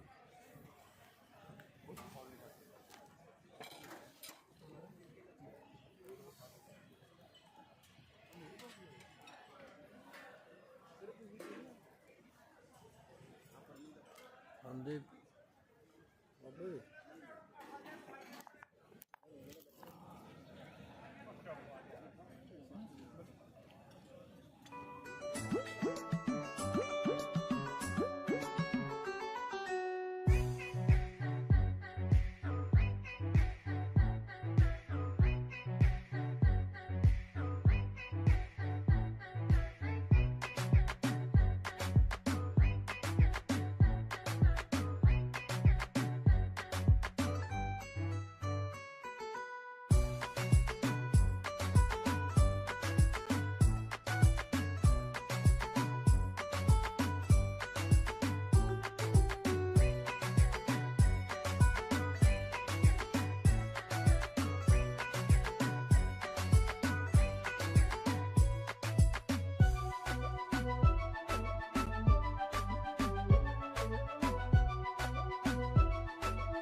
policy-making discussions of EU Parliament for the raw material security and supply. In 2012, he was also appointed by the US DOE as an expert for evaluating the bids for setting up a critical materials research center. Professor Jha has also earned fellowships of Institute of Physics, Royal Society of Chemistry, and Optical Society of America.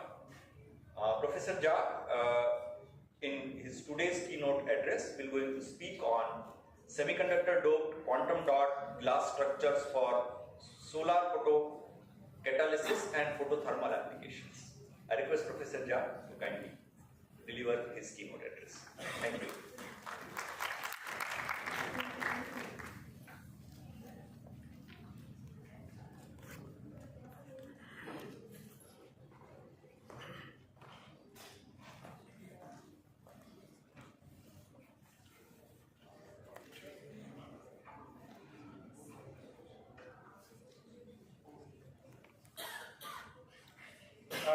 Good afternoon, ladies and gentlemen. It gives me immense pleasure to be at the Thapar Institute for the first time in my career. It's great to see so many participants here. My presentation today is, especially I want to emphasize, I slightly changed the title. It's Quantum Dot Glass Engineering. Quantum dot glass engineering for renewable energy harvesting and photocatalytic applications. The work was predominantly supported by the Royal Society Grand Challenge Fund, which I secured in 2018, in collaboration with the Siemens Research Lab in Pune, and also the Savitribai Pune University, College Professor Suresh Goswami, who is our Vice Chancellor of SPPU. So this was an international collaboration to look at the novel ways for purification of water.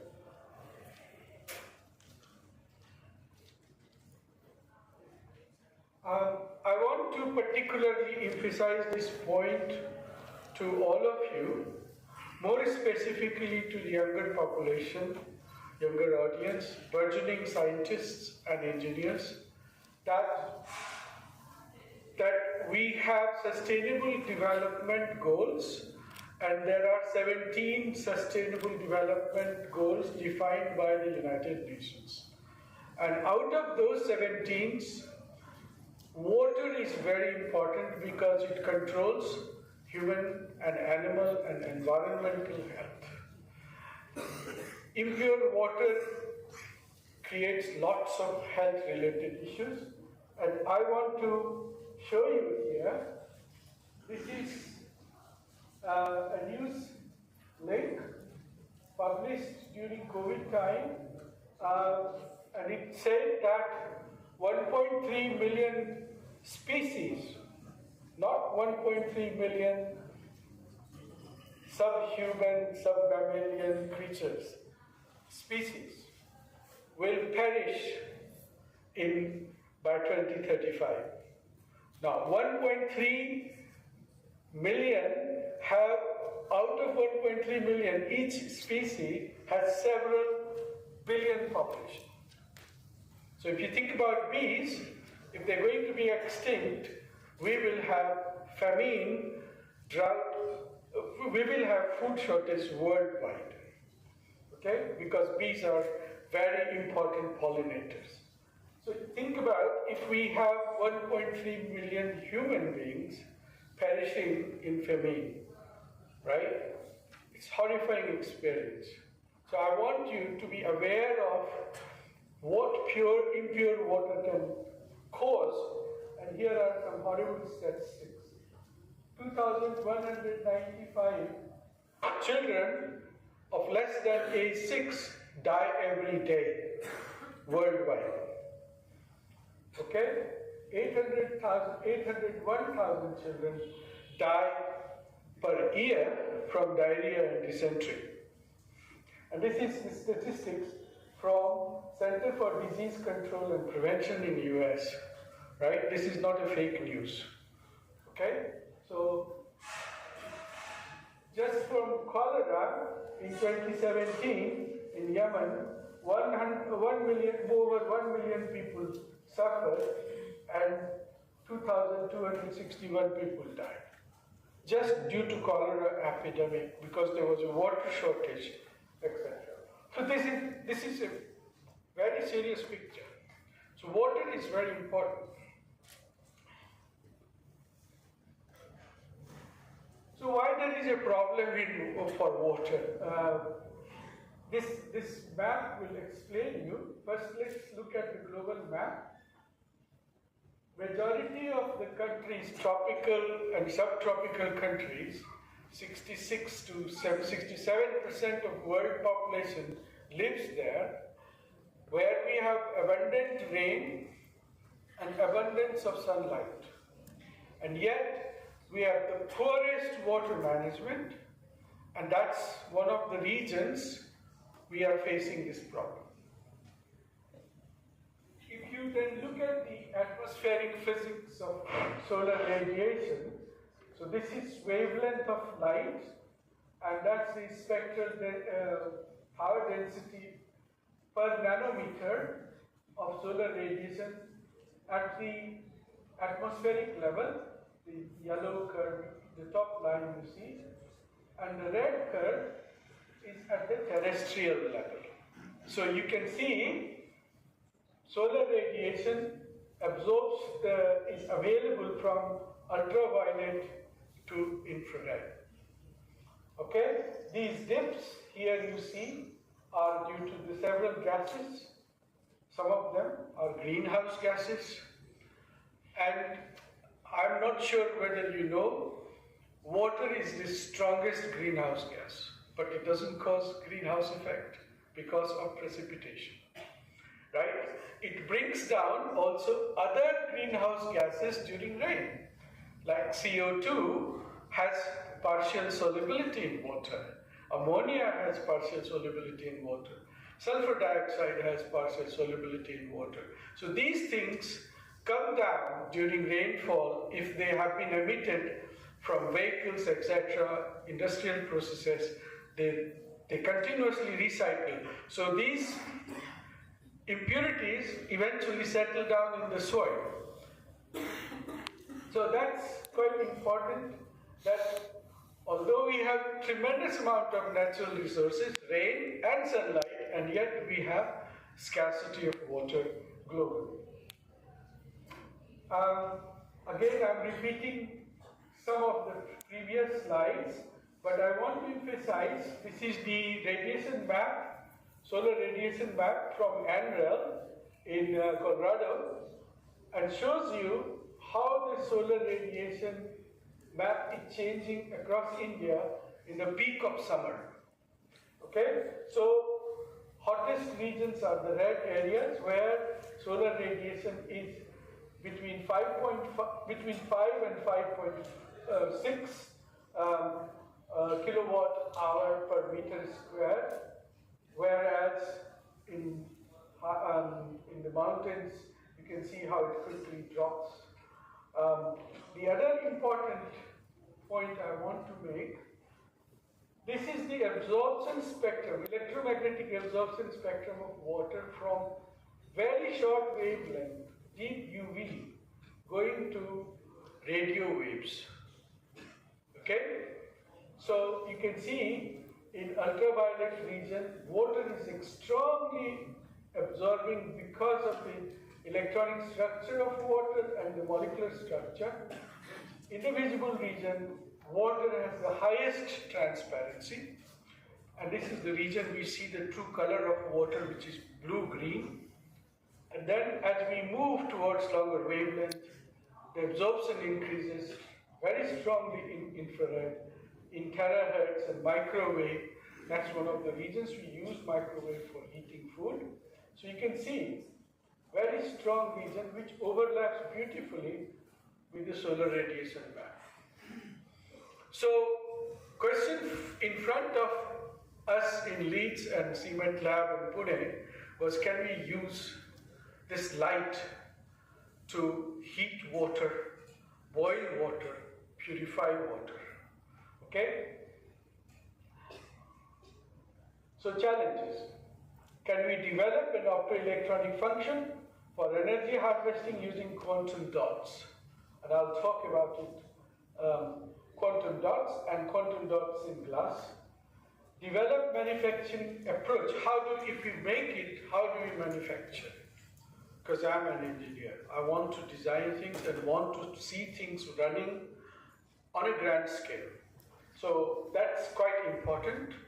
And then how to develop the opportunity, other opportunities for quantum dot glass in the form of surface engineering, which I'll talk, which is where photocatalysis becomes very important. So just to give you a quick summary, if you look at the density of states in bulk semiconductor and plot it against energy, this is how it looks like. If you go to quantum well structure, you will get a step-like function, which is kind of what you see in bulk. Then if you go to wire-like structure, which is one-dimensional, so this is two-dimensional, this is one-dimensional. That's how the quantum well, the energy structure looks like. If you go to quantum dot, you have very defined energy states. And this, in quantum dots, the band gap starts increasing with the inverse of the R square value, which is R is the radius of the quantum dots. So this is quite important, and this is why if you have different sizes of quantum dots inside the glass, the you can really broaden the absorption spectrum, and that you will see in a moment. So what I have defined here is just the same representation of what happens in the band gap model. So you will see how it is increasing, and then you have the energy gap can increase in quantum dot structure quite dramatically because of the R square dependence. So here is microstructure of quantum dots of CDS, which are taken from this reference, and it also had some ZNS, and these are deposited on a free surface. A very interesting, uniformly distributed, as you can see, tremendous photocatalytic properties, but last only a few days because they degrade in atmosphere very rapidly because they are on free surface, right? So they become useless. So our idea was, what will happen if we put them inside the glass? Because glass is transparent medium, light can go in, and these quantum dots, how they will interact, that's what we want to do. So going back to black body radiation theory, we're using Kirchhoff's equation. Energy absorbed is absorption coefficient times incident radiation, and then the black body radiation model, energy absorbed is dependent on the temperature, T to the power 4, area, and then again the property of the material, which is defined by epsilon and sigma. And if that energy is converting into heat, then we can use very simple heat, specific heat model and characterize how much energy we are absorbing. So that was the model we used to design a photothermal reactor, plus add some filtration mechanism so that, because if the water is boiling, some suspended particles might also evaporate with it. We want to capture that, and we can then get very pure water. So, also very important, we didn't want to design any fanciful glass. We want to design something which is low cost, because we want to design for the population. Everybody can afford it. And that's why we choose one of the silicate glasses. This is borosilicate glass, we took special precaution to choose borosilicate because at this moment, at the point of starting the research, I was unaware how much heat we will absorb, and I didn't want glass to crack because of the heat absorption. So borosilicate glasses are very heat resistant glass. So we make these glasses by melting in in nitrogen atmosphere, 4 to 5 hours, around 1200 to 1250 degrees centigrade. We cast them, add the right amount of cadmium sulfide, manganese sulfide. We also have rare earth oxides. I'll explain why we are adding rare earth oxides. Once we cast them, then after casting, we anneal the glass to relieve from thermal stresses. And then we use these glasses for making quantum dot structure coatings, okay? So this is the concept. So if you have a glass vessel, say Pyrex or even cookware type glass, or even say the glasses which you use for water, you can coat the outer layer with quantum dot, and then the sunlight inner layer with the quantum dot, so that when the sunlight comes, it absorbs heat, absorbs solar radiation, and if water is there, then that will start getting hot. This was the concept. Based on that, we started modeling. So you have conductive heat transfer through the quantum dot layer. The very first step is absorption of radiation, which is black body radiation, which is that equation. Then you have conductive heat transfer, and then as the heat is absorbed, you have natural convection inside the glass, the water, but you also have a heat loss component, which is because of natural convection from air to outside atmosphere. So if you do that and you solve that, you get your temperature-dependent, time-dependent temperature equation. So you can do that. We'll show you how it looks like. But before that, you want to design a glass which absorbs a lot of solar energy. So you can see here is a Pyrex glass absorption spectrum. And you can see Pyrex is extremely transparent in UV from long wavelength of UV to infrared. So that's one of the reasons it's not very efficient glass. But when we design quantum dot glass, you can see how the absorption spectrum is changing, and this is very useful because these glasses would absorb huge amount of energy compared to Pyrex glass. So once we add quantum dots, when we control heat treatment, you can see the quantum dots start growing, and you can characterize these the growth of quantum dot by using X-ray diffraction technique. So you can see from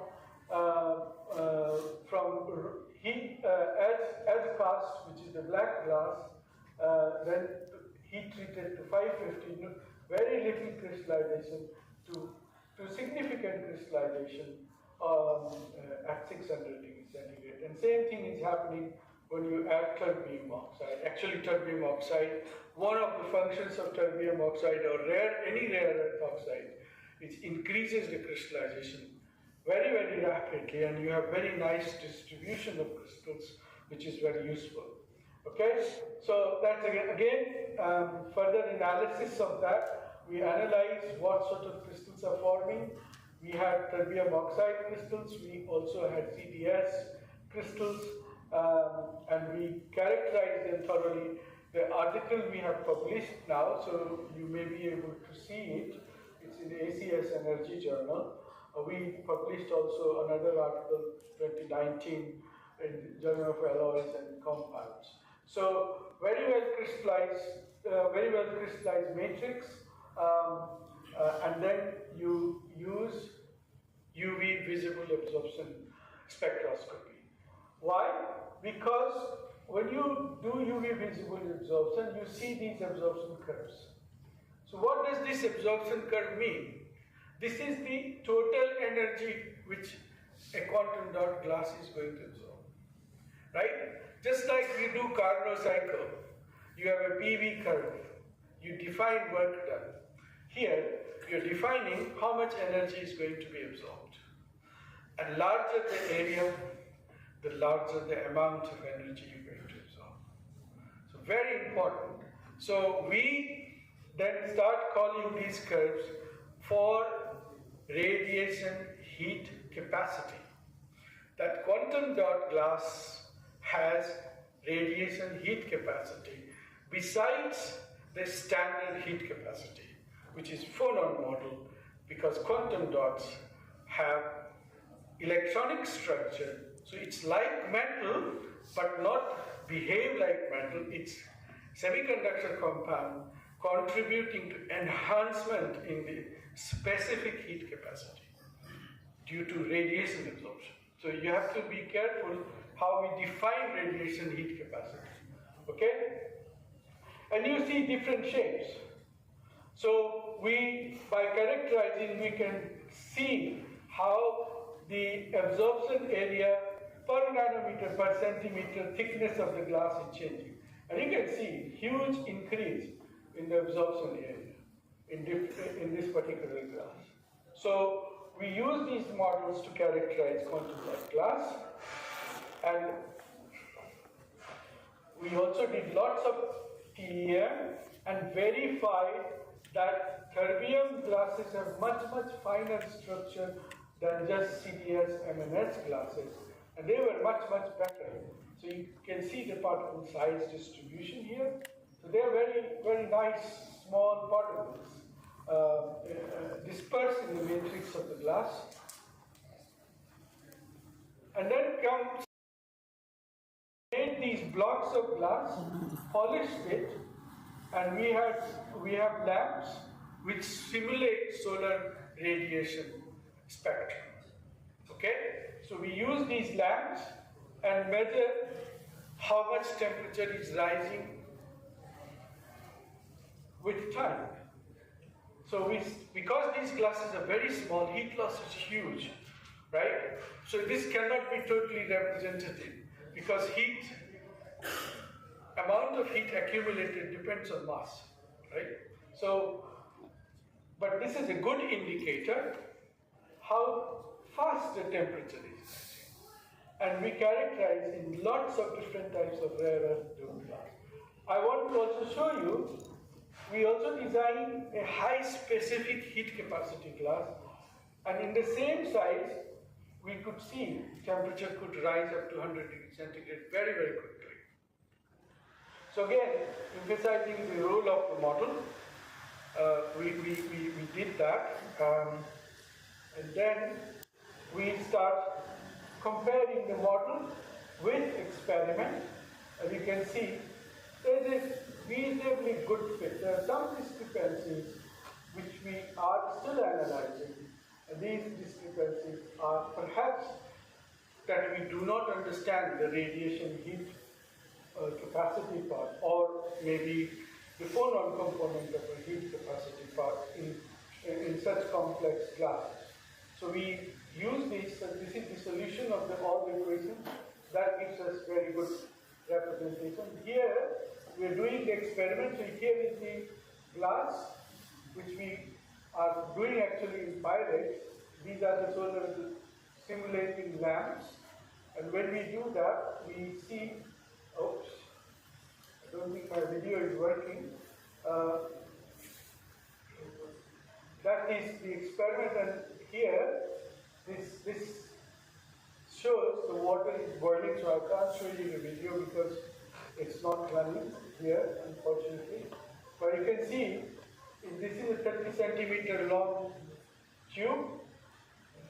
95% of this tube is filled with water. We have thermocouple attached, and you can see how fast the temperature is also rising.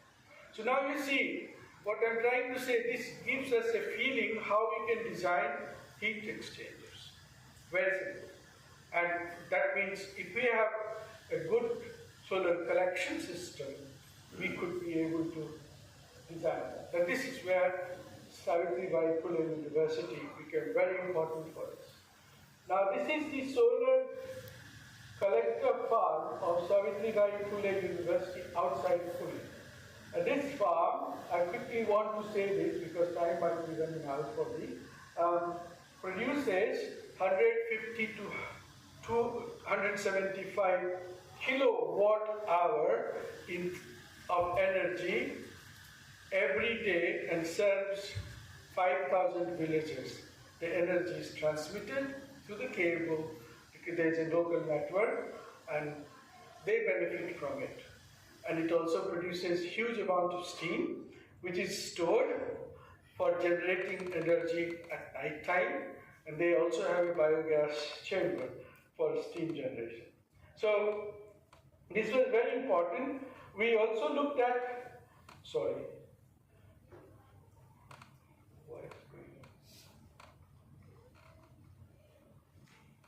why it's going forward?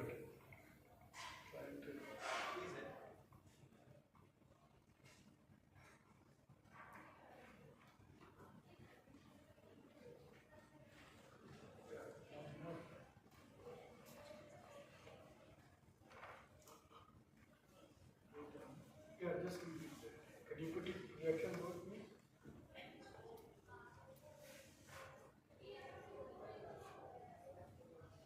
Yeah, this is in a solar still where water is still, and they are not very good, very efficient, but they are very cheap. So if you just want to heat water to 60, 70, 80 degrees centigrade, these could be another option. So inside of the solar still is coated with quantum dot glass. At the moment they put just black paint. Okay, that's how the solar stills are designed. But I'm pretty sure if you use solar still with quantum dot, you will have much better efficiency. So my model was to use solar collector, and in the collector here, instead of having expensive evacuated copper tube, which comes from India, imports that, you use quantum dot glass. And you heat water, collect water, you can also generate steam. Because if you have a series of them, few of them, you would be able to generate steam just in 3-4 units rather than hundreds of units. If you are generating steam in 3-4 units, you can commission that in a multi-story building for people to use for electricity. That's important. Okay? If you want to make bigger units, then it can serve the whole community. So this is the scalable model. So you can see by doing so, you are getting 3 benefits. You are depending on sunlight, availability of sunlight, utilizing water, you are producing purified water, and you have a capacity to generate electricity that does not rely on long-haul electrical transmission. So you have very little loss.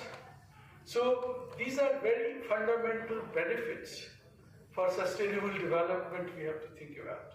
Okay. So I was saying to you, this is what is happening at solar farm in SPPU. So you can see in a day they are reaching 200 degrees centigrade. And as the sun goes down, the efficiency, of course, goes down. And you can see, this is the grid.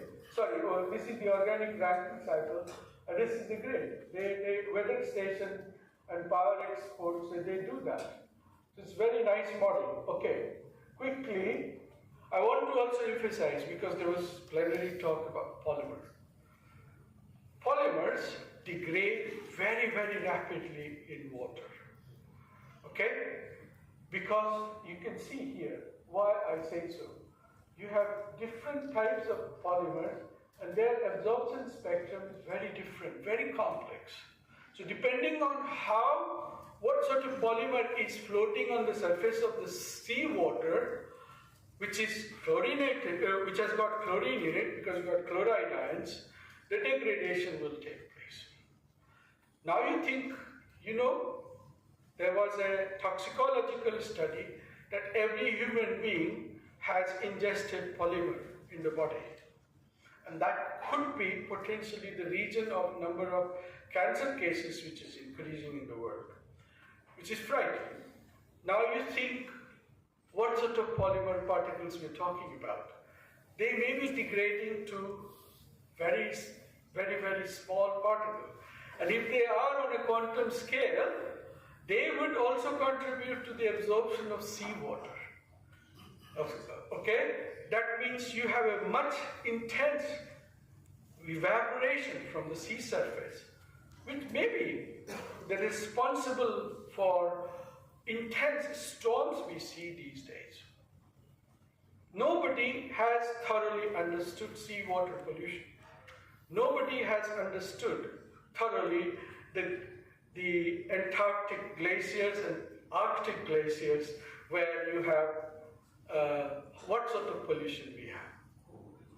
And you're all very good engineers here. If you solubilize something in water, the melting point goes down. So you can think what is happening if you have high concentration of impurities, how they may be affecting the frozen ice caps in Antarctica and Arctic. Very, very fundamental. And there are tools to measure it, but we have not bothered to use them, just harp on green revolution, this, that. No, we are scientists, and we should be dedicated to characterize our pollution in which we are living, okay? Just like we do for air. My last few slides is about hydrogen. One of the fascinating things is hydrogen sulfide, which natural gas, it comes out with natural gas, and petrochemical industry tries to separate it, and it's a big cost for them. And worldwide, nearly 1 million tons of hydrogen sulfide is available. There are natural sources of hydrogen sulfide with 50% hydrogen sulfide concentration, very, very dangerous area. And those areas, petrochemical industry never get their natural gas from them. Hydrogen sulfide, fortunately, photo-dissociates to sulfur and hydrogen in upper atmosphere. And because this photochemical dissociation is taking place in upper atmosphere, in the presence of oxidizing gases, sulfur dioxide is immediately produced and water is immediately produced. So hydrogen sulfide is literally unstable. And we knew that, so we said, why not use quantum dot glass to photo-dissociate and see if we can produce hydrogen in anaerobic, in the absence of oxygen. So that's the map as we discussed. Now, the band gap of cadmium sulfide is like this. It has a lot of transitions from this energy level down to visible region. And depending on the size, this upper energy level is defined. And you can excite cadmium sulfide with 450 nanometer light, which coincides with the solar radiation. And that's the dissociation energy band gap for hydrogen sulfide from hydrogen sulfide to HS minus, right? And that, if you have that energy structure, energy will be transferred to hydrogen sulfide molecule, excited by the same states which are present in cadmium sulfide, transfer that energy to hydrogen sulfide, cause photodissociation, and create protons. And that proton could then be converted into hydrogen. So it helps in taking that energy to the ground state, because you need to recycle the excited states. If the excited states are all living at the high energy level, you have no states at the ground level, and the process will stop. That's quite important in photocatalysis and also in photoluminescence chemistry. Okay? So we characterize these things by doing lifetime measurements.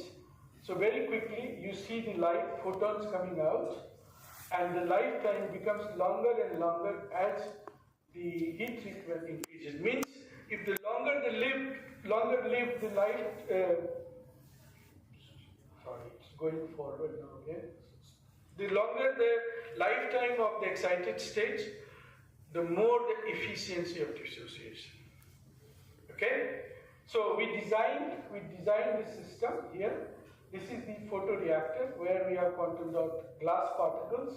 We produce hydrogen sulfide in the lab by reacting with iron sulfide with HCl, clean it up, and this is going in. And then we look at this reaction for hydrogen sulfide production. And okay, I've shown you lots of microstructures, so I'm not going to dwell here. Also, let me. So this is quite important. So this is what is happening in a small reactor. How much hydrogen sulfide is converting into hydrogen? Okay. So you have up to 12,000 micromolar per hour, I think. Yeah, it is per hour. You may say, oh, this is tiny, but our surface area is very small. So if you scale it up, you have a much higher production rates. And if you design it like a heat exchanger, you will have a very efficient quantum dot hydrogen production unit. Okay? So to conclude, I've given you two examples of photothermal, how we use quantum dot glass for photothermal effect, and how we also use the sunlight for causing photocatalysis.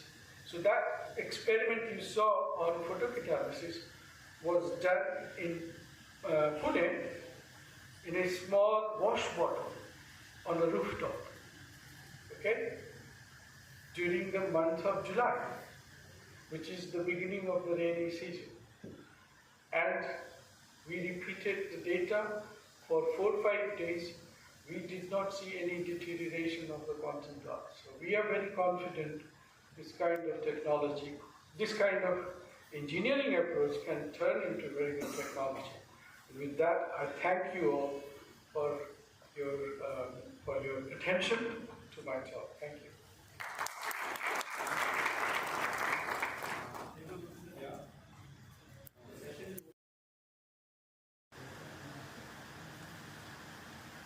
Sure.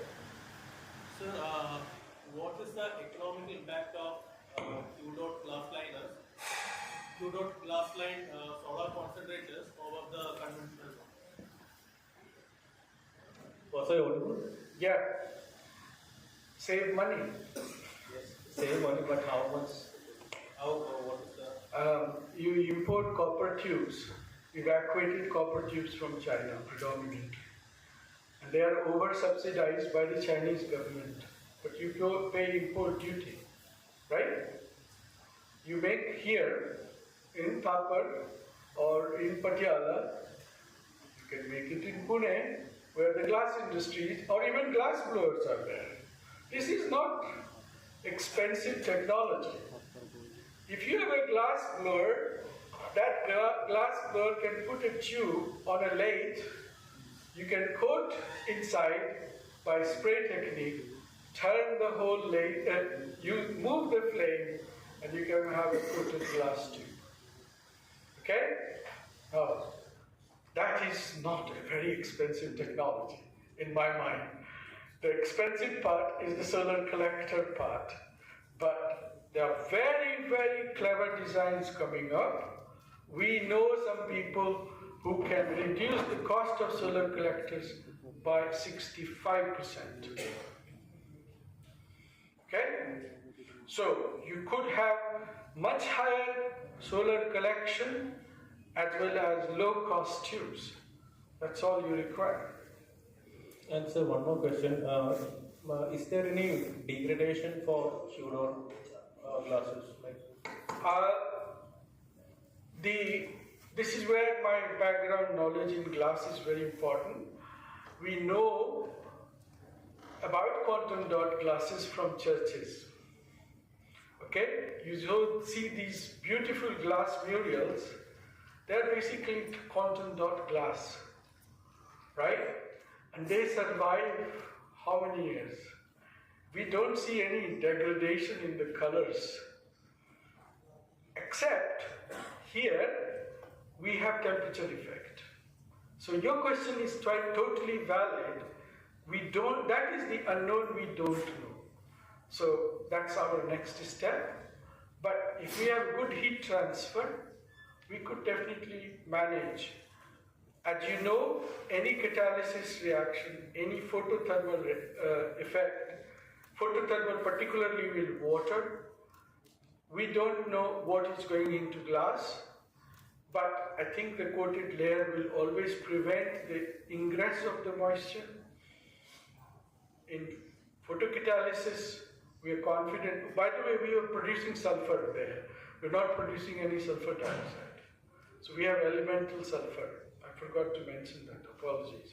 So what effect of nanosulfur will be, we don't know yet. So those are unknowns. Elemental sulfur is very useful because they will become very important part of sodium sulfide batteries, sodium batteries, which people are working on. Okay? Thank you. Sir, one more thing. Are you envisaging any other use for this technology other than whatever problem statement that you have mentioned? Maybe that will be my next talk. Okay, thank you, sir. Thank you. Thank you, Professor Jha. Okay, Professor Singh. One very small query, sir. What is the reason you are synthesized the glass in nitrogen atmosphere? Is it some specific reason? No, just to prevent oxidation of cadmium sulfide and zinc sulfide. But most of the gradients in oxides. Yes, but the cadmium sulfide and zinc sulfide are in sulfide form. You don't want to You want to prevent the oxidation of these. That's correct. Okay, thank you. Sir, I have a question related to the synthesis of these quantum dots. So, is there a problem if they agglomerate? Like, for example, if... Very good question. Very, very good question. If they agglomerate, you have a problem. And that's where the skills come in studying, mechanical studying, or you use surfactant in the glass. Okay? That helps in dispersing.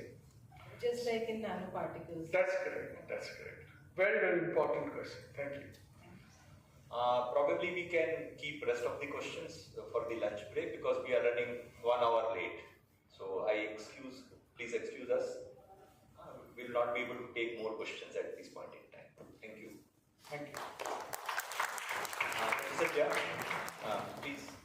Thank you so much, sir. Now I request our session co-chair, Professor B.N. Chudasama, to please present a token of appreciation to our keynote speaker, Professor Animesh Jha.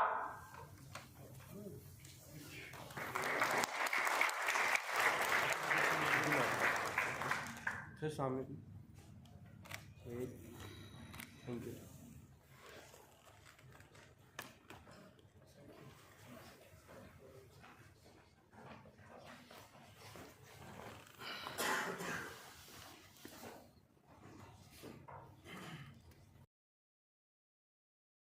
Second speaker of the session, Professor Fulvia. Professor Fulvia has been working as an associate professor of chemical equipment at Polytechnic Torino, Italy. Since 1998, she is a chemical engineer, and at present, her scientific activity is mainly focused on environmental features with a particular focus on solid waste treatment and soil remediation.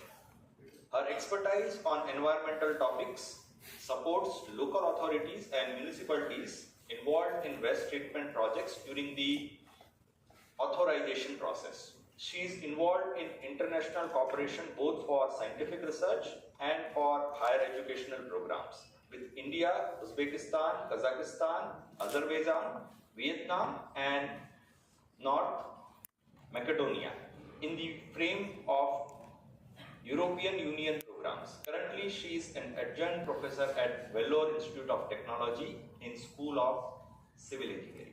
Today, Professor Fulvia will going to speak on waste from crop and livestock as methane resource, the role of engineering in the whole supply chain. Professor Fulvia, please.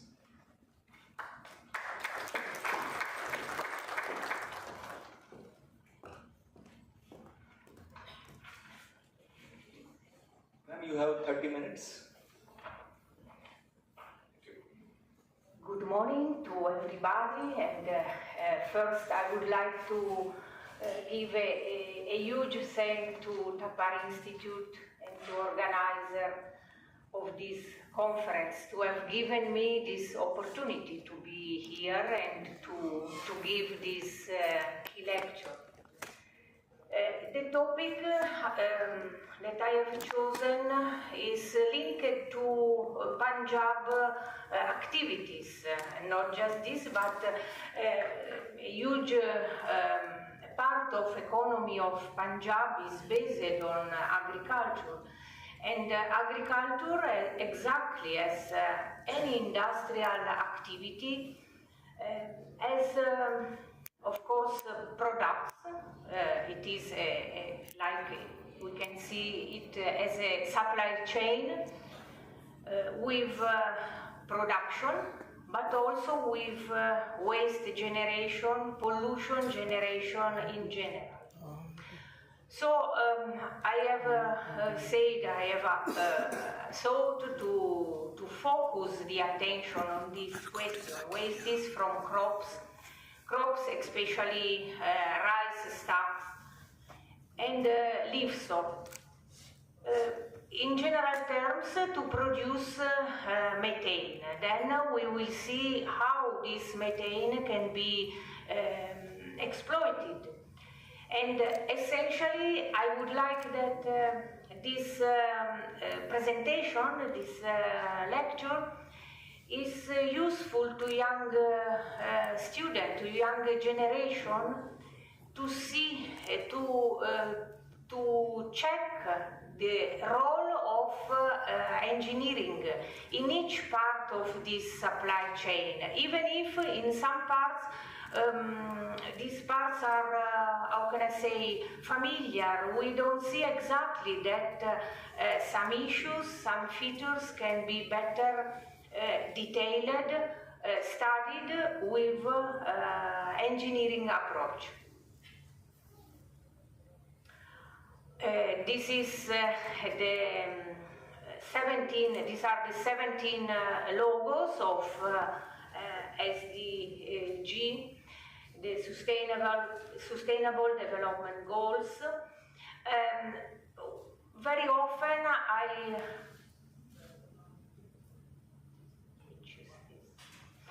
I remind that the goals should be got by 2030. 2030 is more or less tomorrow, it's not so far. In my opinion, a long way is still pending. I mean that especially in some of these goals.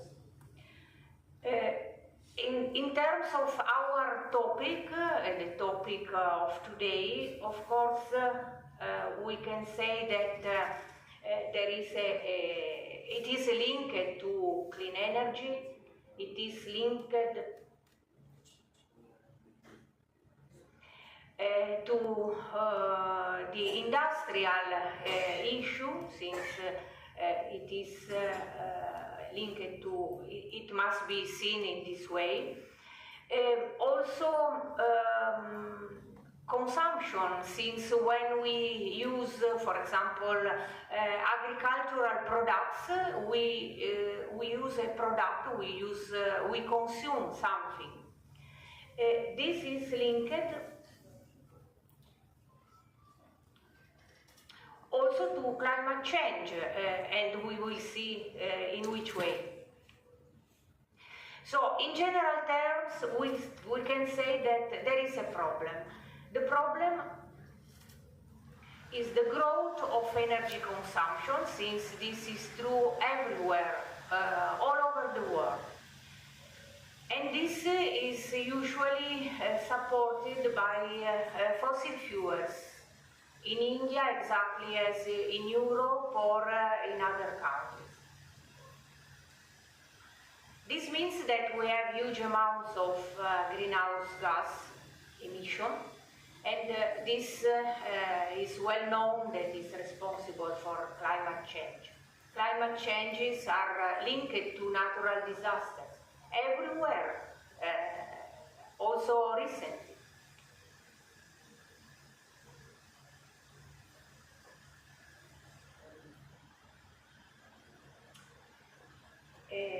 On the other side, we can say that here there are huge amounts of crop residues and livestock manure.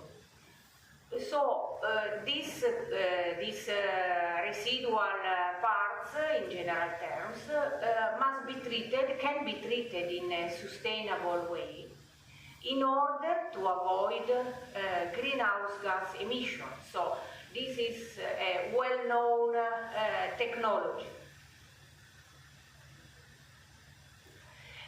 For this, we can have a solution, since these residues can be treated, can be seen as raw materials to produce energy by anaerobic digestion. So anaerobic digestion is a biological process that can be exploited exactly as an industrial process. Exactly like that, so it must be seen with that eyes, with that approach. For this reason, I have said at the beginning that each part of each step of the supply chain, of this supply chain, can be treated with engineering approach. So the aim, the scope is to transform these wastes in fuel, mainly in fuel, of course, methane, but also there is a residual manure. For agronomic use, this, of course, must be checked with analysis, but it can be done.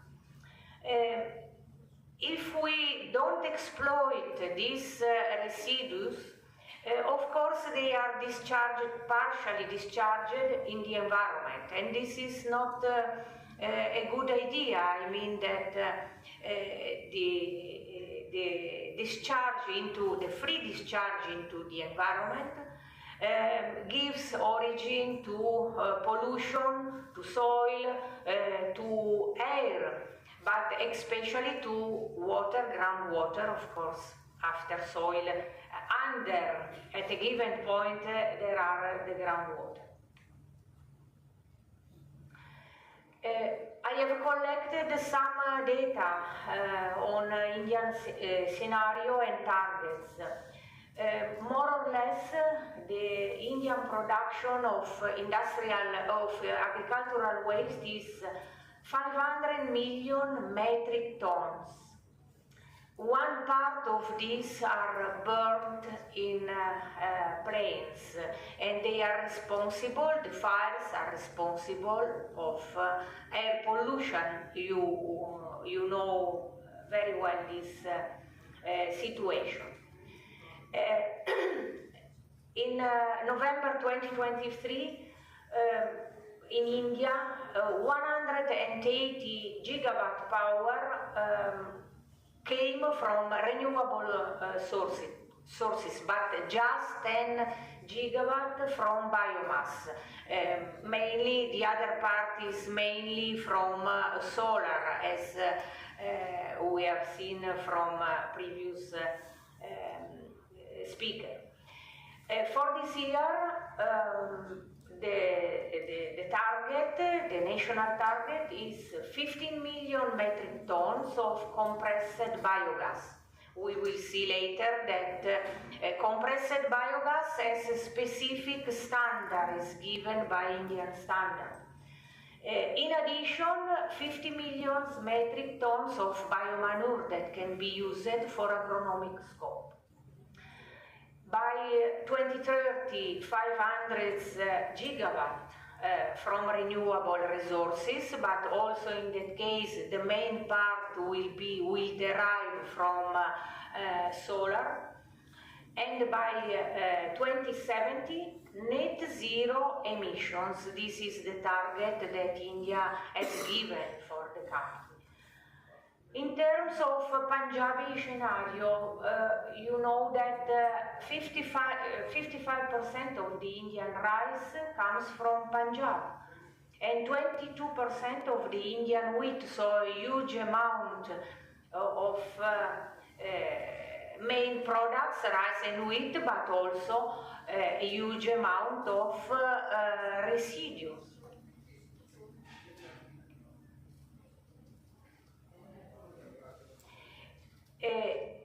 Moreover, there is the need of huge amount of energy, especially for it is exceptional that this amount, the peak is 13 gigawatt. If you think it's a huge number just for irrigation, but if you don't do irrigation, of course, you don't obtain crop. So there is a vicious cycle.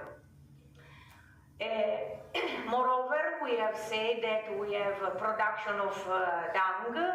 Punjab is famous for dairy industry.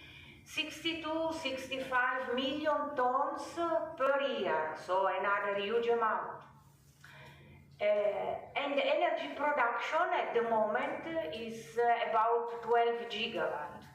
5 from renewable sources, with just half gigawatt from biomass. So this is the most updated scenario, Punjabi scenario, that I have found from official data. I hope that they are really updated. Of course, as I said, we have the problem of straw. 1 ton of combustion gives 3 kilograms of dust. That amount, 1,560 kilograms of CO2, 60 kilograms of CO. Not a lot, but CO is hazardous, is toxic, and 200 kilograms of ash. This is distributed into the air. Open ponds of animal waste is huge amount of greenhouse gas emission, methane, CO2, and oxide of nitrogen. Just to give an idea, the GWP, global warming potential of methane, 100 means 100-year horizon, so with horizon of 100 years. 1 kilogram of methane is equivalent to more or less 30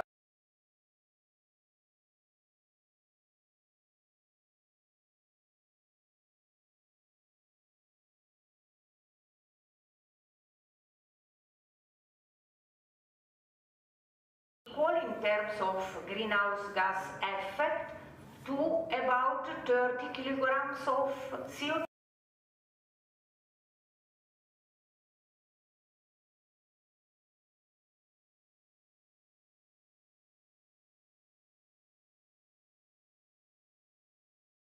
Is equivalent to 273 kilograms of CO2. These are the main effects of open ponds. So, especially open ponds are responsible for this. These are the updated data reported in the 6th IPCC assessment report last year of 2023. So, just to have an idea of this supply chain, we have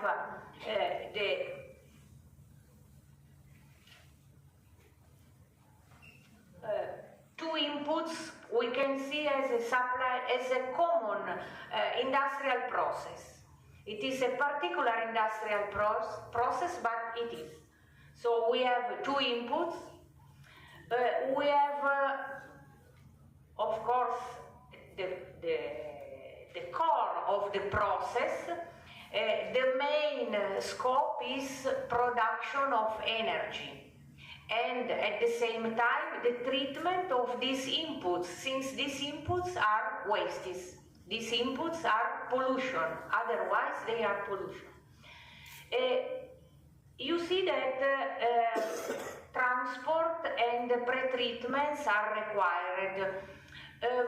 Transport seems something of easy, is obvious, but it can take, how can I say, energy in terms of real energy, but also time management, since these wastes are distributed. It is not like an industrial process where you have the industrial location,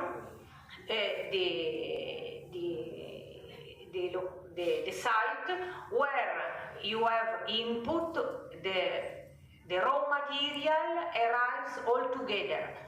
In this case, we have raw materials distributed on the territory. So we must collect, and transport is a focus, is one of the pillars of this chain. Pre-treatment is compulsory for straw, and after we will see why. So you see that in this case, transport and pre-treatment, we have two fundamental, even if obvious, operations that must be treated with engineering approach. Aerobic process, aerobic digester, we obtain biogas, the main, our target, even if the real target should be the pollution treatment. This is the real first target. But anyway, in the industrial, we say industrial process, the main focus is to produce biogas, but we have as byproduct biomanure, digestate. Digestate can be used. So as fermented organics or slurry, but anyway, it is not a waste. It is really a sort of bioproduct. Biogas can have two ways.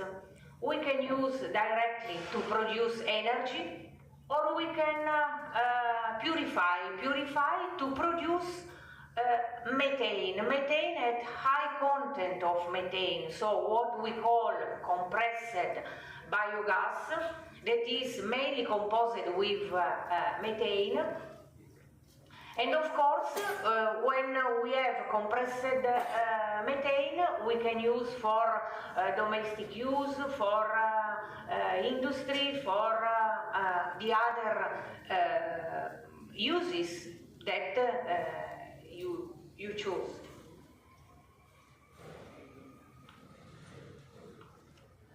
Just to have an idea, according to the waste, I don't want to enter this. What is important, what is relevant is the last column. I mean the methane yield, cubic meter of methane per ton, metric ton of waste. You see that these numbers are not very high, the first. The last are very high, are much higher. But pay attention, since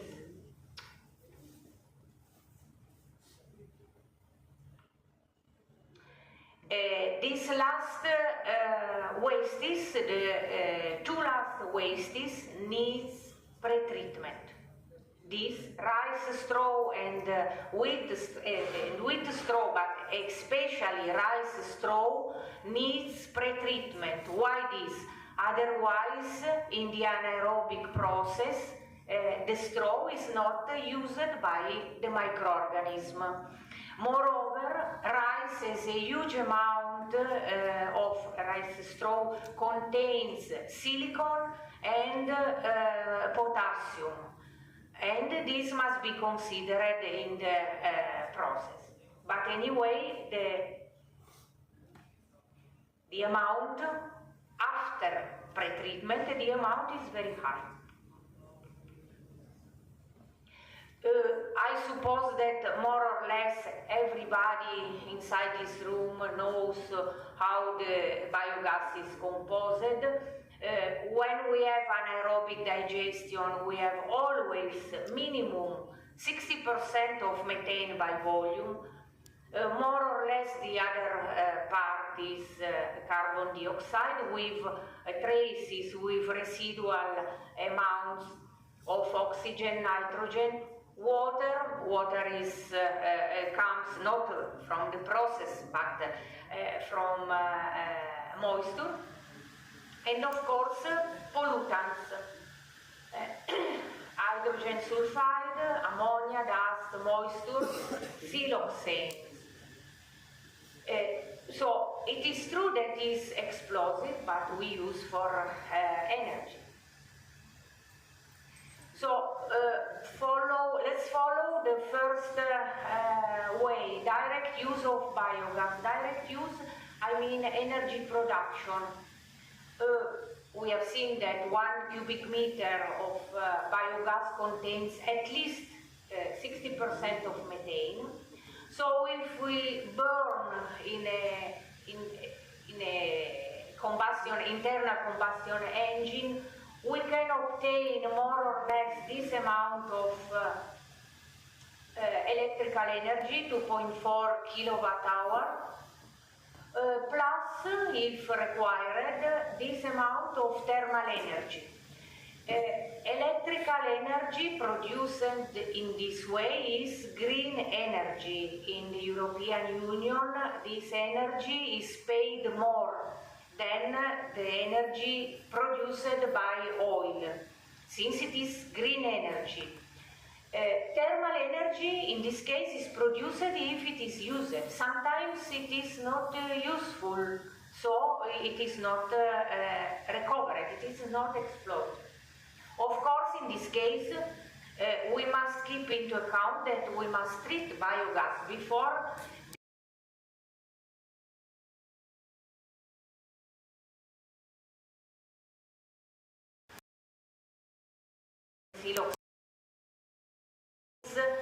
silicon. In other terms,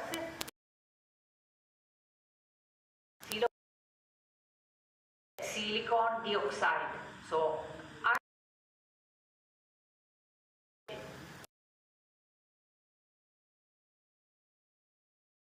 is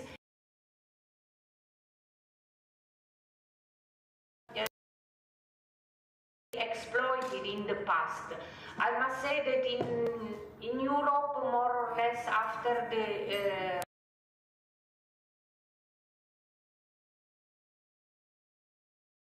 we exploit methane in this by the way number 1. Way number 2, the second way to exploit biogas is methane separation from biogas. What is also called upgrading is if you do a search in internet and you write upgrading, biogas upgrading, nowadays a huge number of publications are present.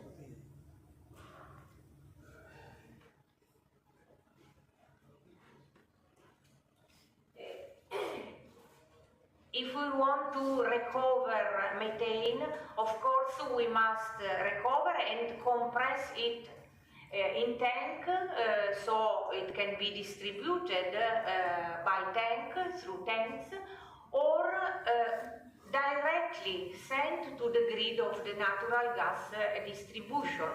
This second way depends on the location of the plant. of course, where upgrading is done.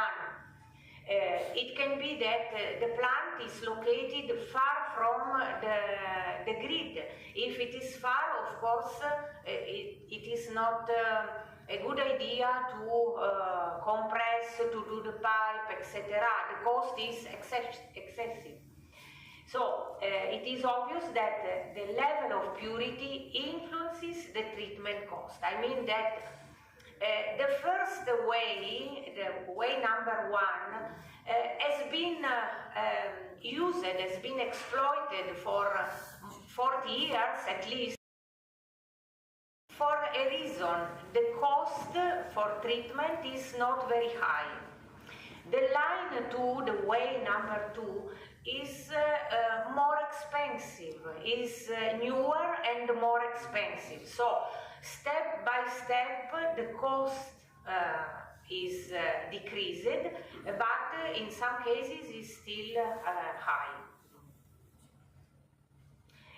Just to have an idea, before I say that what is called compressed biogas in India,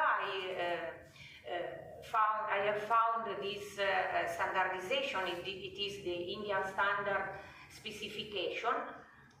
Minimum is 90% by volume of methane. So it is correctly called biogas. Even if, for example, in Europe and in European Union, a similar standardization is close to biomethane, not biogas. Biomethane, since the value, the content is very high in biomethane. And now let's go to the part that I call the kingdom of chemical engineering, since the techniques, these techniques are typical operations of chemical engineering. Scrubbing with pressurized water, scrubbing with organic solvents, scrubbing with chemical reaction, adsorption on activated carbon, and membrane separation. You see that I separate. I have separated the list, the first from the number 5. Number 5 is are the cryogenic techniques. Why this? Since they work very well, but they are very, very expensive, since they are very difficult to operate. So just to have a look, the CO2 solubility, you know, is rather high. So of course we can clean biogas with water, with pressurized water. You see in this scheme that there are no critical points. I mean, the first column works at maximum 10 bar. 10 bar is not so high pressure, and the other parts are rather easy to operate, to manage. Of course, there are some drawbacks. These are some photos, 2 photos, packing for absorption column, but the drawback is the fouling by microbial films. I mean that anyway in biogas, some microorganisms are present, and step by step, with time, of course, some consortia are generated, are formed. But it is not a huge problem, since it is just a problem of cleaning. Professor, another 2 minutes. Okay. Scrubbing with organic solvent. It is similar to scrubbing with water, but with a chemical compound. Absorption with activated carbon. In this case, we need 4 columns. This is not a chemical process, it is a physical process, so it is obvious that it is better than the chemical absorption. Membrane separation is a physical operation, so at the same time is easy and not so expensive, and also environmental safe. So you see also in terms of operative condition, 20 bar is not very high pressure. Cryogenic techniques, just to have an idea, you see that the boiling point at 1 bar of these compounds are low, but essentially methane is minus 162 Celsius degree. So it is obvious that to produce liquid methane, we must have very few amount, I mean maximum 0.5 ppm of water, 3.5 ppm of hydrogen sulfide, and 50 ppm of CO2. These are the efficiency. Pay attention that scrubbing with chemical reaction has the drawback of chemical compounds, chemical use. This is just to have an idea of technology distribution in Europe, membrane separation and water scrub. So, just to conclude, of course, there are some critical issues.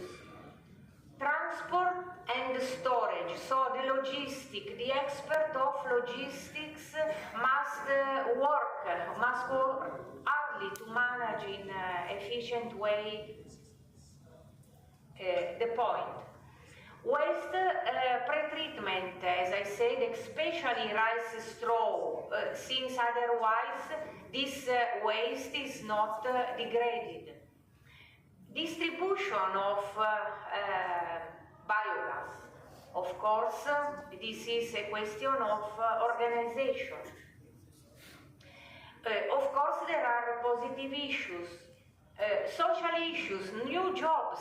When a similar supply chain is organized, a number of new jobs are organized.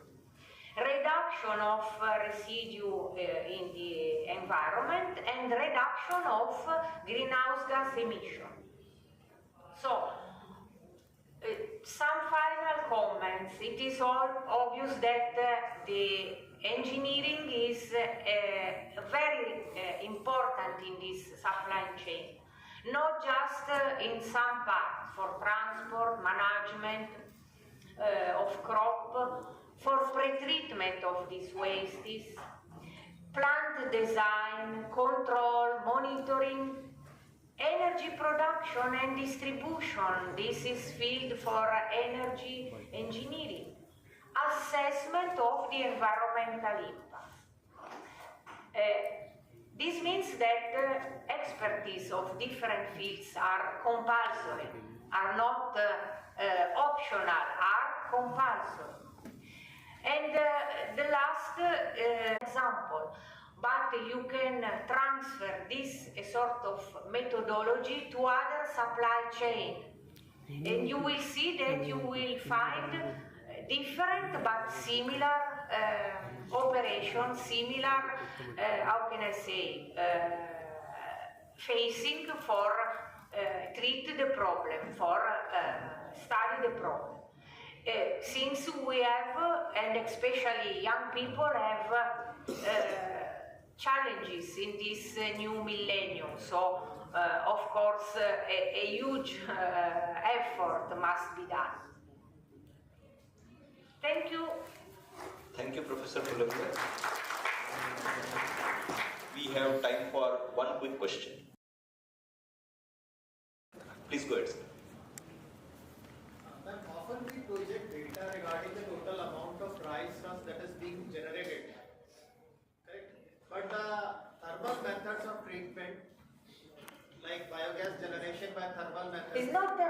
No, it's not thermal treatment. No, I'm talking about that they are also competing for the rice straw for the same purpose. As the biological anaerobic digestion is looking for rice straw and pre-treatment is required, thermal methods are directly using it. So what is the actual scenario? How much of the rice straw is actually available for each kind of treatment? And how much of its supply is available to us? Because it's not a regular supply. It's only a seasonal supply which we get for the rices. So is there any comment on this?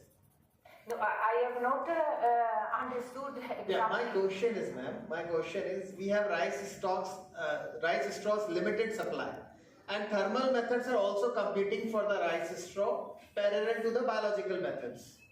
So, which one will you support? Because they doesn't require any kind of pre-treatment often. I can say that, of course, there are alternatives for rice straw. For rice and wheat straw, you are right, completely right.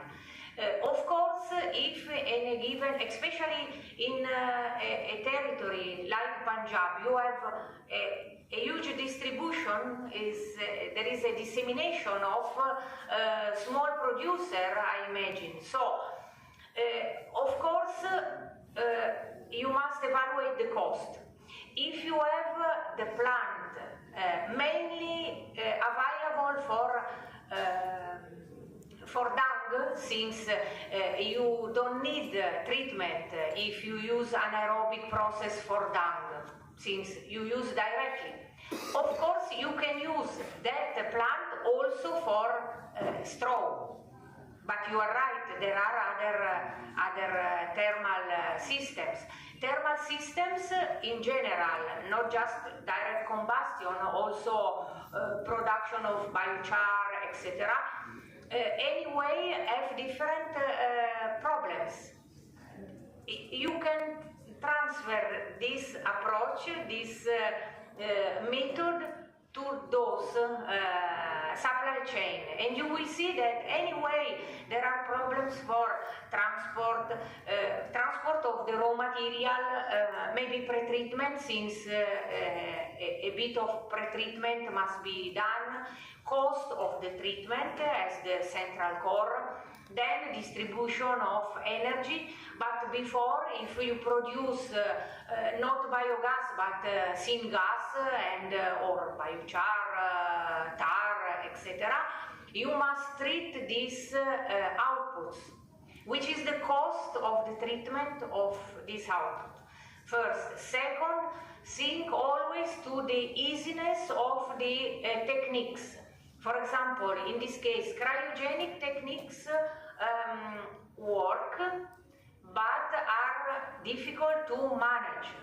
So when you have similar supply chains in general, you must consider that you must have low cost for the entire, the whole supply chain, but also here and there not high cost for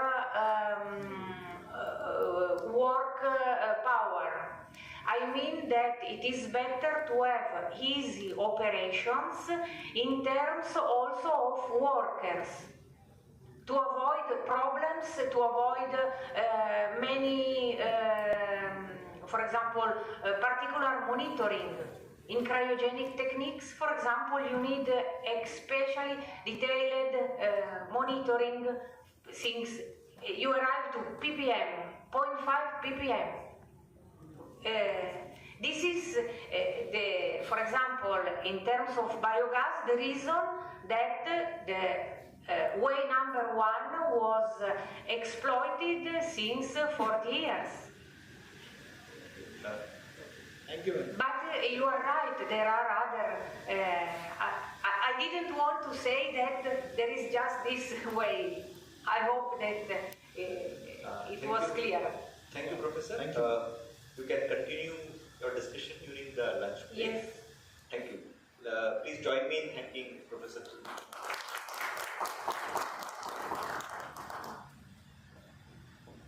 Now I request our session chair, Professor Chinmay Goroy, to please present token of appreciation to Professor Fulvia.